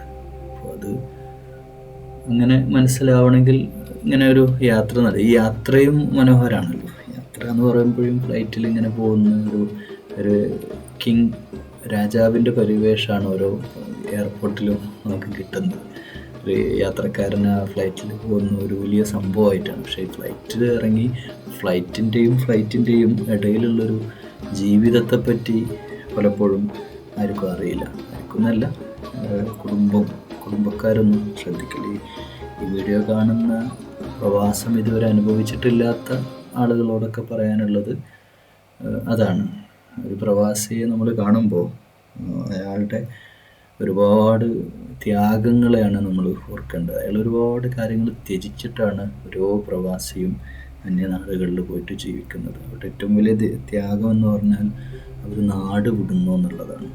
ജന്മനാട് വിടുക എന്നുള്ളത് തന്നെയാണ് ഏറ്റവും വലിയ ത്യാഗം. നാട് എന്ന് പറഞ്ഞാൽ വെറും നാടല്ലല്ലോ, അവിടുത്തെ മരങ്ങളും ചെടികളും പ്രകൃതിയല്ല.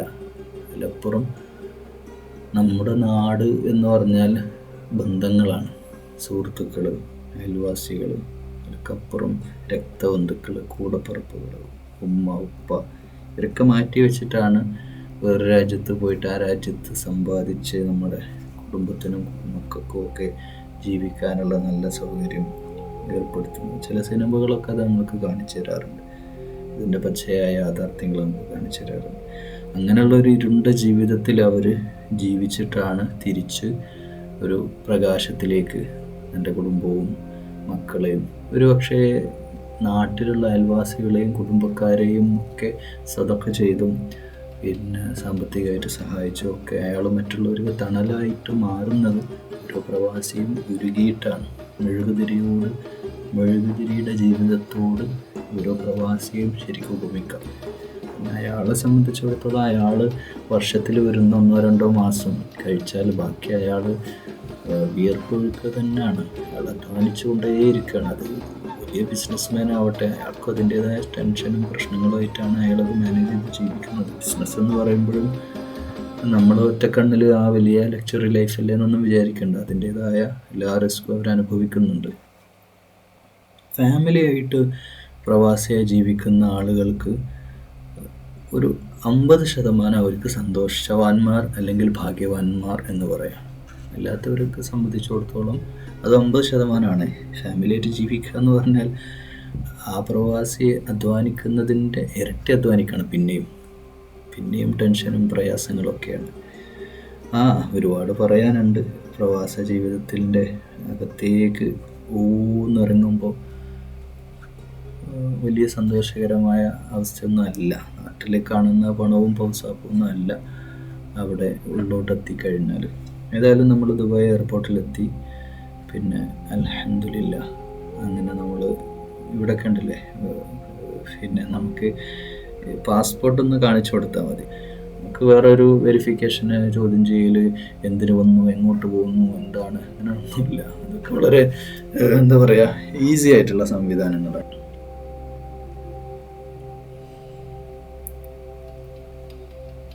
ഈ പാസ്പോർട്ട് എത്തുന്നതോടുകൂടി നമ്മൾ എൻ്ററായി. അതാണ് നമ്മളവിടെ ലീഗലി എൻ്ററായി കഴിഞ്ഞു എന്നുള്ളതാണ് പിന്നെ അതിൽ വരുന്നത്. ആ ഗേറ്റ് ഓട്ടോമാറ്റിക്കാണ്. ഇത് ഞാൻ വീഡിയോയിൽ എടുത്തിട്ടില്ല എന്ന് തോന്നുന്നു.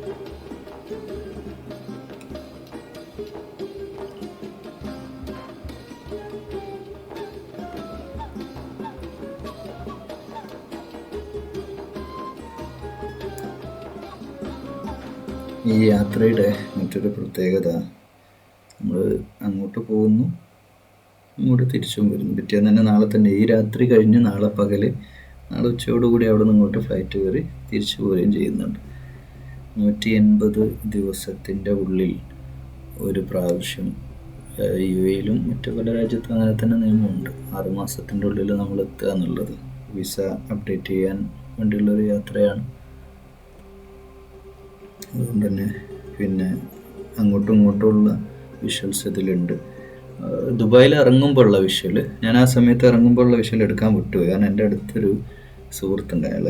അയാളുടെ പ്രവാസ ജീവിതത്തിൻ്റെ 10-25 കൊല്ലത്തെ കഥകൾ ഇങ്ങനെ പറഞ്ഞുകൊണ്ടിരുന്നപ്പോൾ അതിങ്ങനെ കേട്ട് അയാളുമായിട്ട് സംസാരത്തിൽ കുറച്ച് സീരിയസ് ആയിട്ടുള്ള മാറ്ററൊക്കെ ഇങ്ങനെ അയാളിങ്ങനെ പറഞ്ഞപ്പോൾ അതുമായിട്ട് ഇങ്ങനെ ബന്ധപ്പെട്ട് ഡിസ്കസ് ചെയ്ത് അങ്ങനെ സമയം പോയി. അവിടെ അതുവരെ ഇരിക്കുന്ന തൊപ്പി വെച്ച ആൾ നോമ്പ് തുറക്കാൻ എൻ്റെ കൂടെ ഉണ്ടായിരുന്നു.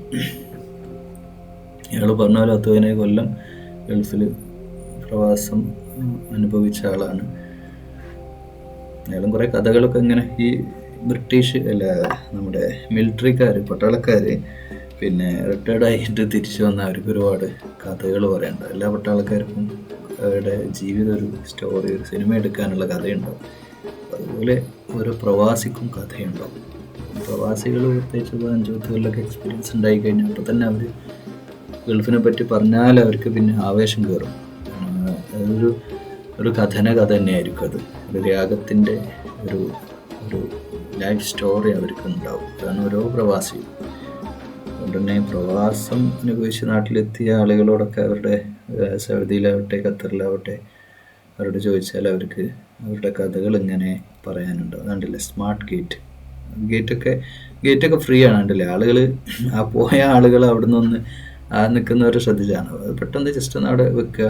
നമ്മൾ പിന്നെ അവിടെ ആ സ്ക്രീനിലേക്ക് ജസ്റ്റ് ഒന്ന് നോക്കിക്കഴിഞ്ഞാൽ നമുക്ക് കയറാവുന്നുള്ളൂ. പാസ്പോർട്ട് ഇങ്ങനെ വെക്കുന്നു. പിന്നെ അവിടെ ഇത് ഹെൽപ്പ് ചെയ്യാൻ ഒരാളുണ്ട്. എൻ്റെ മുമ്പിൽ വേറെ ആൾ ചെയ്തുകൊണ്ടിരിക്കുന്നുണ്ട്. അയാളുടെ ഇങ്ങോട്ട് ശരിയാവുന്നില്ല, അയാളിങ്ങോട്ട് മാറുന്നില്ല. അയാളിങ്ങോട്ട് മാറിക്കിട്ടിയാൽ നമുക്ക് വെച്ചങ്ങ് പോകാനേ ഉള്ളൂ. അത് ഇത്ര പണിയുള്ളൂ. ജസ്റ്റ് സ്ക്രീനിൽ വെക്ക്, നോക്കുന്നു, പോകുന്നു. ഞാൻ പറഞ്ഞ അത്ര സമയം അതിന് വേണ്ടുള്ളൂ. അറബ് സ്റ്റേറ്റിന് ക്വസ്റ്റ്യൻ ചെയ്യുന്നൊക്കെ കണ്ടില്ലേ, അതൊക്കെ എനിക്ക് തോന്നുന്ന ടെക്നിക്കലായിട്ട് എന്താ ഇഷ്യൂ ഉണ്ടെങ്കിൽ മാത്രമേ അവർ വിളിപ്പിക്കുള്ളൂ. നമുക്കിപ്പോൾ ഒന്നുമില്ല, നമ്മൾ വരുന്നു, എൻ്റർ ചെയ്യുന്നു, പോകുന്നു. പിന്നെ ഇതിവിടെ ഈ ലഗേജ് വരുന്ന സ്ഥലമാണ്. ഇവിടെ ഒന്നും പിന്നെ എനിക്ക് വെയിറ്റ് ചെയ്യാനൊന്നുമില്ല, ലഗേജൊന്നും ഇല്ല, എൻ്റെ ഉള്ള ഈ ബാഗ് മാത്രമേ ഉള്ളൂ. ദുബായ് എയർപോർട്ടിലും ഈ ഒരു സമയം കാലിയാണ്. റമദാൻ്റെ ഇവിടെ കേട്ടോ, പുറത്തേക്ക് ഇറങ്ങി കഴിഞ്ഞാൽ റഷാവും.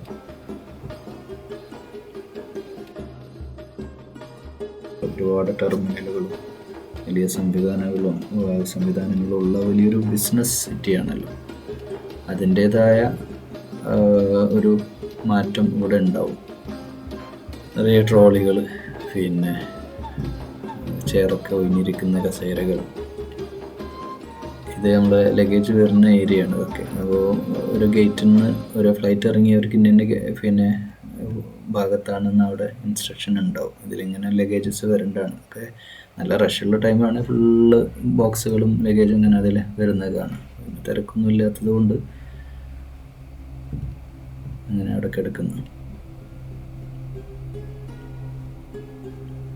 ഇവരൊക്കെ തിരിച്ചു വരുന്നവർ. അപ്പോൾ ഒരു കുട്ടി പോയല്ലോ, ഇവരൊക്കെ നാട്ടിൽ പോയി തിരിച്ച് വരുന്നവരായിരിക്കും. അത് വെക്കേഷനോ, കാരണം അവർക്ക് ലഗേജും കാര്യങ്ങളൊക്കെ ആയിട്ട്, ഇത്രയും ലഗേജൊക്കെ ആയിട്ട് വരുന്നുണ്ട്. അവർ പിന്നെ നാട്ടിൽ നിന്ന് മടങ്ങി വരികയാണ്. ഇനി ഒരു വർഷത്തേക്ക് അല്ല 6 മാസത്തേക്കൊക്കെ ഒരുങ്ങിയിട്ടുള്ള ഓരോവാണ് അത്രയും ലഗേജൊക്കെ ആയിട്ട് വരുന്നത്.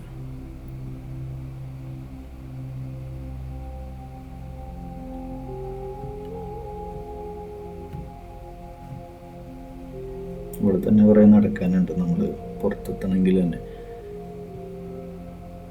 ഇവരൊക്കെ ഈ ലഗേജിന് വെയിറ്റ് ചെയ്യുന്നവരാണ്. ലഗേജ് വന്ന് അത് ഈ ഒരു പിന്നെ ട്രോളിൽ വെച്ചിട്ട് അവർക്ക് പോകണം. പിന്നെ ഒന്നുമില്ലാത്തതുകൊണ്ട് അവരൊക്കെ അവിടെ ലഗേജിന് വെയിറ്റ് ചെയ്യുമ്പോൾ ഞാൻ പുറത്തേക്ക് എക്സിറ്റ് ആവുകയാണ്. ഇനി അങ്ങോട്ടുള്ള ഭാഗത്തേക്ക് മറ്റ് ടെർമിനലല്ല, മറ്റ് ടെർമിനൽ 2ലേക്കാണ് ഞാനിപ്പോൾ എത്തിയിട്ടുള്ളത്. ടെർമിനൽ 2ൽ രണ്ടുമുണ്ട്, ഡിപ്പാർച്ചറും ഒരു സൈഡിൽ ഡിപ്പാർച്ചറും ഉണ്ട്, ഇവിടെ അറൈവലുണ്ട്. അപ്പോൾ അറൈവൽ ഭാഗത്തോടെ ഇറങ്ങുമ്പോൾ ഡിപ്പാർച്ചർ ഏരിയയിൽ റഷ് നമുക്ക് കാണാൻ പറ്റും. അപ്പോൾ ഇവിടെ ഇപ്പോൾ റമദാനായാലും ഒക്കെ തിരക്കുണ്ടാവും. കോഴിക്കോട് നിന്ന് വന്ന് ഇറങ്ങുന്ന ആ ഗേറ്റും അതുമായിട്ട് ബന്ധപ്പെട്ട ഏരിയയിൽ തിരക്കില്ല എന്നേ ഉള്ളൂ. നമ്മൾ വന്ന ആ ഫ്ലൈറ്റിൽ വന്ന ആളുകൾ തന്നെ ഉള്ളൂ, വേറെ ഒന്നും ആ ഭാഗത്തില്ല ആളുകൾ.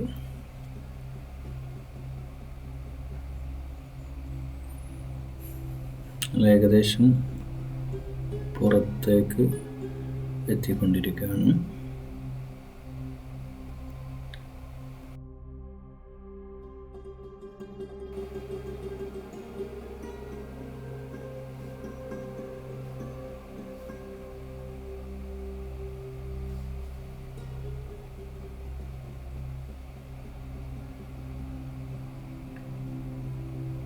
പിന്നെ അതിൻ്റെ ഇടയ്ക്ക് എൻ്റെ സുഹൃത്ത് വന്നു. പിന്നെ സുഹൃത്തിൻ്റെ കൂടെയാണ് ഇന്ന് അവിടെ അദ്ദേഹത്തിൻ്റെ വീട്ടിൽ സ്റ്റേ ചെയ്ത് രാവിലെ അദ്ദേഹത്തിൻ്റെ കാറിൽ എന്നെ എയർപോർട്ടിലാക്കി തന്നു. ഇതെൻ്റെ ഇത്രയും കാലം ഒരു 3 വർഷത്തോളം താമസിച്ച സ്ഥലം, പള്ളി, ഫയർ സ്റ്റേഷൻ, റൗണ്ട് അബൌട്ട്, നെബ്ബ, ഇതൊന്നും മറക്കില്ല ഒരിക്കലും. നമ്മളൊരു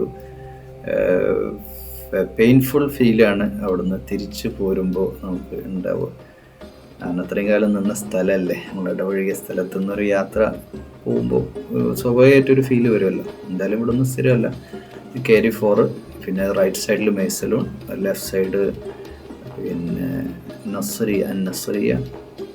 പിന്നെ ഇദ്ദേഹം ഇവിടെ മിനിസ്ട്രി ലെവലിലൊരു ജോലിയൊക്കെ കിട്ടി. ഇപ്പോൾ അൽഹംദുലില്ലാഹ് റാഹത്തായിട്ടുള്ള അള്ളാഹ് ബർക്കത്ത് ചെയ്ത് കൊടുക്കട്ടെ. നല്ലൊരു മനുഷ്യൻ. നമ്മളെ പ്രവാസ ലോകത്തെത്തിപ്പെട്ട ശേഷം നമുക്ക് ഒരുപാട് സുഹൃത്തുക്കളെ നമുക്ക് കിട്ടി. അതിൽ പെട്ടൊരു സുഹൃത്താണ് സാബിർക്ക. ഒരു പച്ച മനുഷ്യൻ എന്ന് പറയാലോ. പിന്നെ ഒരുപാട് പിന്നെ ഇഷ്ടമായി അദ്ദേഹത്തെ മാത്രമല്ല കേട്ടോ, ഒരുപാട് സുഹൃത്തുക്കളെ നമുക്ക് പ്രവാസ ലോകത്ത് വെച്ച് നമ്മൾ കണ്ടുമുട്ടാനൊക്കെ പറ്റി. അള്ളാൻ്റെ ഒരു പിന്നെ എന്താ ഖുദ്റത്ത് എന്ന് പറയില്ലേ, ഖദറല്ലാ, അള്ളാൻ്റെ തീരുമാനം എന്ന് പറയാം. അപ്പോൾ ഈ പിന്നെ യാത്ര നമ്മുടെ ആ നാട്ടിൽ നിന്ന് ബുത്തീന, നെബ്ബ, റോള അതൊക്കെ കഴിഞ്ഞ് നമ്മളിങ്ങനെ ഇങ്ങോട്ട് പോവാണ്. അവിടെയാണ് അദ്ദേഹത്തിൻ്റെയും താമസം, നെബ്ബയിൽ. അദ്ദേഹത്തിൻ്റെ മിനിസ്ട്രി ലെവലിലുള്ള ഒരു പിന്നെ ID കാർഡാണ്. മിനിസ്ട്രിയുടെ ഒക്കെ എംബ്ലോക്ക് അതുമൂലമുണ്ട്. അതൊക്കെ ഞാനൊന്ന് ജസ്റ്റ് നോക്കുകയാണ്.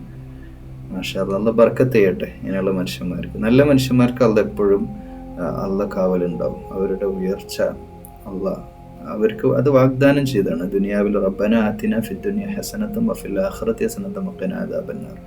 ദുനിയാവിലും പരലോകത്തും അള്ളാഹ് പിന്നെ പ്രയാസത്തോടൊപ്പം എളുപ്പവും കൊടുക്കും. ജീവിതത്തിൽ ഒരുപാട് പരീക്ഷണങ്ങൾ ഏതൊരാളുടെ ജീവിതത്തിലും ഉണ്ടാവും. ഒക്കെ കഴിഞ്ഞ് അള്ളാഹ് ഒരു നല്ല ഉയർച്ച എല്ലാവർക്കും അത് കൊടുക്കും. ഇൻഷാ അല്ലാഹ് അള്ളാഹ് എല്ലാവർക്കും അത് നൽകട്ടെ എന്ന് പ്രാർത്ഥിക്കാം. അപ്പോൾ മനോഹരമായ ഒരു നാടാണ് ഷാർജ. പക്ഷേ എനിക്ക് ദുബായിയേക്കാൾ ഇഷ്ടം ഷാർജയാണ്. ദുബായിലെ പൊങ്ങച്ചം പൗസാപ്പൊക്കെ ഉണ്ടല്ലോ, ആരും ദുബായിലൊന്നും താമസിക്കാൻ, ചിലരൊക്കെ അങ്ങനെ ഇഷ്ടപ്പെടുന്നുണ്ട്, അത്ര ലക്ഷറിയായിട്ട് നിന്നവരൊക്കെ. അല്ലാത്തവർക്കൊക്കെ സാധാരണക്കാർക്ക് നാട് നല്ലത് ഇവിടെ തന്നെയാണ്, ഷാർജയാണ്. പിന്നെ പീസ്ഫുൾ ആയിട്ടുള്ളൊരു അറ്റ്മോസ്ഫിയറും പിന്നെ അത്യാവശ്യം നല്ല അറബ്സും നല്ല മനുഷ്യന്മാരൊക്കെ ഉള്ള സ്ഥലവും ഷാർജ തന്നെയാണ്. ഷാർജ തന്നെയാണ് എനിക്കും ഏറ്റവും ഇഷ്ടപ്പെട്ട UAE ഏറ്റവും നല്ലത്. പലർക്കും പല നാട്ടിലും ജീവിച്ച ആ ഒരു നല്ല ചില ഏരിയകളാണ് കേട്ടോ ഇത് അങ്ങനെ ഏരിയയും സൗഹൃദങ്ങളും ഒക്കെ പ്രധാനമാണ്. പിന്നെ ഇവിടുത്തെ ഏറ്റവും വലിയ പ്രത്യേകത ആയിട്ട് എനിക്ക് തോന്നുന്നത് എല്ലായിടത്തും പള്ളികളും ഒരു മതപരമായ ചട്ടക്കൂട്ടിൻ്റെ ഉള്ളിൽ പിന്നെ അധികം പിന്നെ മറ്റ് എന്താ പറയുക ചീത്ത കാര്യങ്ങളൊന്നുമില്ല. ദുബായിയെ പോലെ കമ്പയർ ചെയ്യുമ്പോൾ അങ്ങനെയൊന്നും ഇല്ലാത്ത ഡ്രഗ്സിൻ്റെ വിഷയങ്ങളോ അങ്ങനത്തെ ഒന്നും ഇവിടെ ഇല്ല. ഇവിടെ നല്ല ടൗൺഷിപ്പുകൾ, എല്ലായിടത്തും പാർക്കുകൾ, ചിൽഡ്രൻസ് ഫാമിലി ഫ്രണ്ട്ലി ലിവിങ് ഒരു ഏരിയ ആണ്. മറ്റേ അങ്ങനെ അല്ല എന്നല്ല, ദുബായൊക്കെ അങ്ങനെയാണ്. ദുബായും നമ്പർ 1 ആണ്. എന്നാൽ ദുബായ് വെച്ച് കമ്പയർ ചെയ്യുമ്പോൾ എനിക്കിഷ്ടം ഷാർജയാണ്. എൻ്റെ പേഴ്സണലായിട്ട് ഒപ്പീനിയനാണ്. ചിലർക്ക് വ്യത്യാസം ഉണ്ടാവും. കണ്ടില്ലേ ടർഫ് ഗ്രൗണ്ടുകൾ, ഫുട്ബോൾ ഗ്രൗണ്ടുകൾ ഒക്കെ നല്ല കുട്ടികൾക്കൊക്കെ പറഞ്ഞാൽ അവർക്ക് ഏറ്റവും അവരൊന്നും ഒരിക്കലും ഇവിടെയൊക്കെ ഷാർജയിലൊക്കെ ജീവിച്ചൊരു കുട്ടികൾ നാട്ടിൽ വന്ന് നാട്ടിൽ പോകണോ ഇവിടെ ജീവിക്കണമെന്ന് വെച്ചാൽ ഒരു കുട്ടിയും പറയില്ല നാട്ടിൽ പോയി നിൽക്കണം. അത്രയ്ക്കും കുട്ടികൾക്കൊക്കെ ഏറ്റവും ഹാപ്പി ആയിട്ട് ജീവിക്കാൻ പറ്റുന്ന സേഫ്റ്റി എന്നുള്ളതാണ് ഏറ്റവും പ്രധാനം. സേഫാണ് ഈ രാജ്യം. ഇവിടെ ഏതൊരു കുട്ടിക്ക് ഇതിലേ നടന്നു റോഡിലൂടെ തന്നെ ഒരു കുട്ടിക്ക് നടന്നു ഒരിക്കലും ഒരു ആക്സിഡൻറ്റ് സംഭവിക്കില്ല. 99.9%. കാരണം അത്രയും ട്രെയിനിങ് നമുക്ക്, ഞാൻ പോയി ലൈസൻസ് എടുക്കാൻ വേണ്ടി എനിക്ക് കിട്ടിയ ട്രെയിനിങ് അത് എടുത്തു പറയേണ്ട സംഗതി. ഞാനൊക്കെ വിചാരിക്കും നാട്ടിലെ ഡ്രൈവിങ് ലൈസൻസ് ഉള്ളതുകൊണ്ട് എനിക്ക് വണ്ടി ഓടിക്കാൻ അറിയില്ല എന്ന് മനസ്സിലായത് ഇവിടുത്തെ ട്രെയിനിങ് തുടങ്ങിയപ്പോഴാണ് മനസ്സിലായത്. അതായത് ഇവിടുത്തെ റൂള് എൻ്റർലി ഡിഫറെൻ്റ് ആണ്. ശരിക്കും ഇവിടുത്തെ പോലെയൊക്കെ ആവണം. ഏത് കാലം ആവുമെന്ന് അറിയില്ല. കൃത്യമായ പരിശീലനമാണ് നമുക്ക് കിട്ടുക. കൃത്യമായിട്ട് ട്രെയിനിങ് ആണ്. എങ്ങനെ ഡ്രൈവ് ചെയ്യണം, എന്തൊക്കെ കാര്യം ഏറ്റവും സെറ്റ്. നമ്മൾ മിറർ ചെക്കിങ് ആയാലും ഓരോ റോഡിൽ എൻ്റർ ചെയ്യുന്ന കാര്യങ്ങൾ, പിന്നെ 5 ടെസ്റ്റുകൾ നമ്മളെ നമുക്ക് അതിൽ നമ്മുടെ എക്സ്പേർട്ടാക്കി തരുമെന്നുള്ളത് തന്നെയാണ് ഏറ്റവും പ്രധാനപ്പെട്ട കാര്യം. ഇവിടുത്തെ റോഡുകൾ ഇപ്പോൾ ഈ ഇൻ്റർനാഷണൽ ലൈസൻസ് എന്ന് പറഞ്ഞൊരു സംവിധാനം ആ ഒരു അവസ്ഥയിലേക്ക് നമ്മളതിലേക്ക് ഒരു നല്ല ഡ്രൈവറാക്കി മാറ്റുക എന്നുള്ളതും കൂടെ അതിൽ നടക്കുന്നുണ്ട്. അപ്പം എനിക്ക് റിക്വസ്റ്റ് ചെയ്യാനുള്ളത്, പ്രവാസികളായ ആരെങ്കിലും ഈ വീഡിയോ കാണുന്നുണ്ടെങ്കിൽ ദയവ് ചെയ്ത് നിങ്ങൾ ഇത്ര സാമ്പത്തികം മുടക്കിയിട്ടാണെങ്കിൽ ഇത്ര റിസ്ക് എടുത്തിട്ടും ലൈസൻസ് എടുക്കാൻ, അത് അവിടുത്തെ പ്രൊഫഷണലായിട്ട് നോക്കുകയാണെങ്കിൽ അവിടുത്തെ നിങ്ങളുടെ കരിയറിന് ഏറ്റവും ബെനിഫിറ്റബിൾ ആയിട്ടുള്ള കാര്യമാണ്. നാളെ എന്ന് പറഞ്ഞ് മാറ്റി വെക്കരുത്. എത്ര വട്ടം ഫെയിലായാലും പിന്നെയും ശ്രമിച്ചുകൊണ്ടിരിക്കുക. ലൈസൻസ് എടുക്കാൻ വേണ്ടി പരമാവധി. എനിക്ക് 5 മാസം എടുത്തു. 5 മാസം എന്ന് പറയുമ്പോൾ നാട്ടിൽ നിന്ന് ഒരാൾ 5 മാസമോ എന്ന് ചോദിക്കുന്നുണ്ടെങ്കിൽ 5 മാസം എന്നല്ല 2-3 കൊല്ലം എടുത്തിട്ടും കിട്ടാത്ത എത്രയോ പേരുണ്ട്. അത് വെച്ച് നോക്കുമ്പോൾ എനിക്ക് നേരത്തെ എന്നാണ് ചിലരൊക്കെ എന്നോട് പറഞ്ഞത് 5 മാസം എന്നുള്ളത്. പക്ഷെ അതിന് മുമ്പൊക്കെ എടുക്കാമായിരുന്നു. നമ്മൾ ട്രെയിനിങ്ങൊക്കെ ഞാൻ പിന്നെ വീക്കെൻഡിൽ മാത്രമേ, സാറ്റർഡേ സൺഡേ മാത്രമാണ് ഈ ക്ലാസ്സുകൾക്ക് നമ്മൾ ക്ലാസ് അറ്റൻഡ് ചെയ്യണമല്ലോ. അപ്പോൾ ചുരുക്കി പറഞ്ഞാൽ പിന്നെ ലൈസൻസ് എടുക്കുക. രാജ്യം എന്നുള്ള നിലയ്ക്ക്, ഒരു കൺട്രി എന്നുള്ള നിലയ്ക്ക് ഇത്രയധികം വൃത്തിയുള്ള, മനോഹരമായ, നല്ല മനുഷ്യന്മാരുള്ള നല്ല ഒരു നാട് അനുഭവിക്കാൻ സാധിച്ചു എന്നുള്ളതാണ്. പിന്നെ അതിലേറ്റവും രസകരമായ ഒരു സംഭവം എന്ന് പറഞ്ഞാൽ ഇവിടെ വന്നൊരു വെള്ളപ്പൊക്കം എന്ന് പറഞ്ഞാൽ എനിക്ക് പുതുമുള്ള കാര്യമല്ല. എൻ്റെ നാട്ടിൽ നമ്മൾ മുക്കത്തുനിന്ന് പുറപ്പെട്ടല്ലോ, വളരെ വലിയ വെള്ളപ്പൊക്കം വരുന്ന സ്ഥലമാണ്. പക്ഷേ ഇവിടുത്തെ 75 വർഷത്തിലൊരിക്കൽ മുമ്പ് വന്ന ഒരു വെള്ളം വലിയ, ഈ പള്ളിയെ പറ്റി ഒന്ന് പറയട്ടെ എന്നിട്ട് ബാക്കി പറയാം. ഈ പള്ളിയാണ് ഷാർജയിലെ മയ്യത്ത് നിസ്കരിക്കുന്ന പള്ളി. നമ്മൾ മരിച്ചു കഴിഞ്ഞാൽ രാജകീയ പദവിയോടെ നമുക്ക് ഒരു 5 പൈസ കൊടുക്കാതെ, നാട്ടിലുള്ള മഹല്ലുകളുടെ ട്രോളി കൊണ്ട് പറയാം കേട്ടോ, 5 പൈസ കൊടുക്കാതെ ഫ്രീ ആയിട്ട് നമ്മൾ കബറടക്കം ആംബുലൻസിനും പൈസ കൊടുക്കണ്ട, ഒന്നിനും കൊടുക്കണ്ട. അപ്പോൾ അങ്ങനെയുള്ള സംവിധാനം ഷാർജ ഗവൺമെൻറ് ഇവിടെ നടപ്പാക്കിയിട്ടുണ്ട്. അതിന് അവർക്ക് അഭിനന്ദനങ്ങൾ. നമ്മുടെ നാട്ടിൽ ഇതൊക്കെ നടക്കാവുന്നേ ഉള്ളൂ. മയ്യത്തിനോട് വരെ, മയ്യത്ത് കബറ് കിട്ടുന്നതിനൊക്കെ പൈസ, കാരണം മഹലിനൊരു വരുമാനമാണ്. അങ്ങനെയാണ് മഹലുകാർ ചിന്തിക്കുക. പക്ഷേ അതൊക്കെ ഒന്നും ശരിയല്ല എന്നാണ് എൻ്റെ വ്യക്തിപരമായ അഭിപ്രായം. പക്ഷേ പിന്നെ ഇവിടെ അങ്ങനെ സൗകര്യങ്ങളുണ്ട്. ഞാൻ പറഞ്ഞ വെള്ളപ്പൊക്കത്തിൻ്റെ കാര്യം, വലിയൊരു വെള്ളപ്പൊക്കം പിന്നെ ഇവിടെ വന്ന സമയത്ത് ഞാനിവിടെ ഉണ്ടായി എന്നുള്ളത് എനിക്ക് എന്നും മരണം വരെ ഓർത്തു വെക്കാൻ പറ്റുന്ന ഒരുപാട് ചാരിറ്റി പ്രവർത്തനങ്ങളുടെ ഭാഗമാകാൻ സാധിച്ചു എന്നുള്ളതും അൽഹംദുലില്ലാ ഒരു ഓർത്തു വെക്കാൻ പറ്റുന്ന എന്നും ഓർക്കാൻ പറ്റുന്ന ഒരു കാര്യമാണ്. ഏതായാലും തിരിച്ച് ദുബായ് എയർപോർട്ടിലേക്ക് ഷാർജയിൽ നിന്നുള്ള യാത്രയിലാണ്. പൊതുവെ ഞായറാഴ്ച മൺഡേ ആണിത്, തിങ്കളാഴ്ച ആയതുകൊണ്ട് തന്നെ പിന്നെ വർക്കിംഗ് ഡേ ആണ്. എന്നാൽ അവരുടെ റമദാനിൽ അത്ര ഒരു തിരക്കൊന്നുമില്ല. രാവിലെ ആയതുകൊണ്ടും അതിരാവിലെയാണ് ഇറങ്ങിയത്, അതുകൊണ്ട് തന്നെ പിന്നെ വലിയ തിരക്കൊന്നും ഇല്ല. പിന്നെ ഇവിടുത്തെ വീഡിയോ നല്ല ക്വാളിറ്റി ഉണ്ടാവും, കാരണം നല്ല ലൈറ്റ്, സൺലൈറ്റ് നല്ല കിട്ടുന്ന ഏരിയയാണ്. അത് നമ്മുടെ നാട്ടിലെ വീഡിയോ ആയിട്ട് നിങ്ങൾ ഇതിനൊന്ന് കമ്പയർ ചെയ്ത് നോക്കും. ഇവിടുത്തെ ബിൽഡിങ്ങിൻ്റെ ഇത് മാത്രമല്ല, ഇവിടുത്തെ ഈ സൺലൈറ്റിൻ്റെ ഒരു കാര്യം കൂടിയാണ് പിന്നെ ഇത്ര ക്ലാരിറ്റിയിൽ നമുക്ക് ചെയ്യാൻ പറ്റുന്നത്. ഷാർജയിൽ നിന്ന് ദുബായിലേക്ക് കഷ്ടി 10 മിനിറ്റ് 15 മിനിറ്റേ ഉള്ളൂ. ട്രാഫിക്കൊക്കെ വരുമ്പോൾ അരമണിക്കൂറും മണിക്കൂറിലേക്ക് പിന്നെ പോകുന്നത്. നമ്മളെപ്പോഴും യാത്ര ചെയ്യാൻ എപ്പോഴും തിരഞ്ഞെടുക്കാൻ നല്ലത് അതിരാവിലെ അല്ലെങ്കിൽ ലേറ്റ് നൈറ്റൊക്കെയാണ് നല്ലത്. പിന്നെ ഇവിടെ ശ്രദ്ധിച്ച് നോക്കൂ, റോഡുകൾ, ഇൻഫ്രാസ്ട്രക്ചർ, സൗകര്യങ്ങൾ, അതാണ് എടുത്തു പറയേണ്ട സംഗതികൾ. നമ്മളെപ്പോഴും എന്നാണ് നമ്മുടെ നാട് ഇങ്ങനെയൊക്കെ ആവുമെന്ന് എപ്പോഴും ചിന്തിച്ചുകൊണ്ടിരിക്കും. എന്നാലും എന്തെങ്കിലുമൊക്കെ ആവുമല്ലോ, കുറേ കാലങ്ങൾക്ക് ശേഷമെങ്കിലും. നമ്മുടെ നാട്ടിലൊക്കെ റോഡുകളൊക്കെ വന്നു തുടങ്ങിയല്ലോ, വലിയ നല്ല റോഡുകളൊക്കെ വന്നു തുടങ്ങിയിട്ടുണ്ടല്ലോ. പിന്നെ ഒരു ചെറിയൊരു മഴയും കിട്ടിയിട്ട് ഇവിടെ എത്തിയപ്പോൾ മഴത്തുള്ളികൾ ഇങ്ങനെ തന്നെ വീഡിയോ ചെയ്ത് വെക്കുന്നു. എൻ്റെ ഒരു റിലേറ്റീവ് പിന്നെ വരുന്നുണ്ട്, അപ്പോൾ അവന് വെയിറ്റ് ചെയ്യാണ്. പിന്നെ ദുബായ് എയർപോർട്ടിൻ്റെ തൊട്ടടുത്ത് കുറച്ച് മാറിയിട്ട്, എയർപോർട്ടിൽ ഇനി അങ്ങ് എൻ്റർ ചെയ്യേണ്ടെന്ന് കരുതിയിട്ട് ഇവിടെ മാറി വണ്ടിയൊക്കെ ഒന്ന് സൈഡാക്കി നിർത്തിയതാണ്. പിന്നെ എയർപോർട്ടിൽ എൻ്റർ ചെയ്തു. പിന്നെ നേരത്തെ ഒരു വീഡിയോ കാണിച്ചു, എൻ്റർ ചെയ്ത ശേഷമുള്ള കുറച്ച് വീഡിയോസ് കാണിച്ചിരുന്നു. പിന്നെ ഇവിടെയൊക്കെ ശരിക്കും എല്ലാവർക്കും എൻ്റർ ചെയ്യാം, പക്ഷേ ഇവിടെ പിന്നെ വാഹനം നിർത്താനുള്ള സൗകര്യമില്ല എന്നുള്ളത് വേറെ കാര്യമാണ്. പുറത്തങ്ങനെ പാർക്കിംഗ് ഉണ്ട്, പാർക്കിങ്ങുള്ള ഒരു പേ പാർക്കിംഗ് ആരും ചെയ്യില്ല. മലയാളികളൊക്കെ ചെയ്യുന്ന എനിക്ക് തോന്നുന്നില്ല, അല്ലെ അത്രയും ധാരാളിത്ത സ്വഭാവമുള്ള ആളുകളൊക്കെ അവിടെ നിന്ന് പാർക്ക് ചെയ്യുള്ളൂ. 30 ദിർഹംസും പിന്നൊക്കെ കൊടുക്കുക എന്ന് പറഞ്ഞാൽ പിന്നെ ബുദ്ധിമുട്ട് തന്നെയാണല്ലോ. പുറത്ത് എവിടെയെങ്കിലും പാർക്ക് ചെയ്താൽ പോരാൻ ചിന്തിക്കും. ഓക്കെ, അതുകൊണ്ട് തന്നെ അത് എനിക്ക് നല്ലതാണ്. ഇവിടെ ട്രാഫിക് ബ്ലോക്കുകളൊന്നും ഞാൻ ഇതുവരെ കണ്ടിട്ടില്ല. ട്രാഫിക് ബ്ലോക്കായി ആകെ റഷായി നിൽക്കുന്നത് കണ്ടിട്ടില്ല. എപ്പോഴും സ്മൂത്തായിട്ട് വന്ന് നിർത്തി ഇറങ്ങുമ്പോഴും കണ്ടിട്ടില്ല, പോകുമ്പോഴും കണ്ടിട്ടില്ല. ഈ ട്രാഫിക്കിൻ്റെ ഏരിയ കേട്ടോ, ഈ എയർപോർട്ടിൻ്റെ മുമ്പിൽ. കാരണം വിശാലമായ റോഡ്, പിന്നെ ഇറങ്ങിയ ഉടനെ അവിടെ പോലീസ് ഉണ്ടാവും, പോലീസ് ഇങ്ങനെ നിൽക്കുന്നുണ്ടാവും. മാത്രമല്ല ആരും അവിടെ നിർത്തിയിടില്ല, നേരെ വണ്ടി എടുത്ത് പോകണം, അതാണ് നിയമം. പിന്നെ ഇവിടുത്തെ ഫൈൻ എന്ന് പറഞ്ഞാൽ വന്നിരിക്കും എന്നുള്ളതാണ്. നാട്ടിലും ഫൈൻ സിസ്റ്റം മാറി, പിന്നെ അങ്ങനെ വേണം, നല്ല ഫൈൻ ഉണ്ടാവണം. അപ്പോഴേ ആളുകൾ പഠിക്കൂ, ഞാനടക്കം എന്നെ ഉൾപ്പെടുത്തി പറയാം. നല്ല ഫൈന് കിട്ടുമ്പോൾ ആളുകൾ എല്ലാ നിയമവും പാലിക്കും എന്നുള്ളത് തന്നെയാണ്.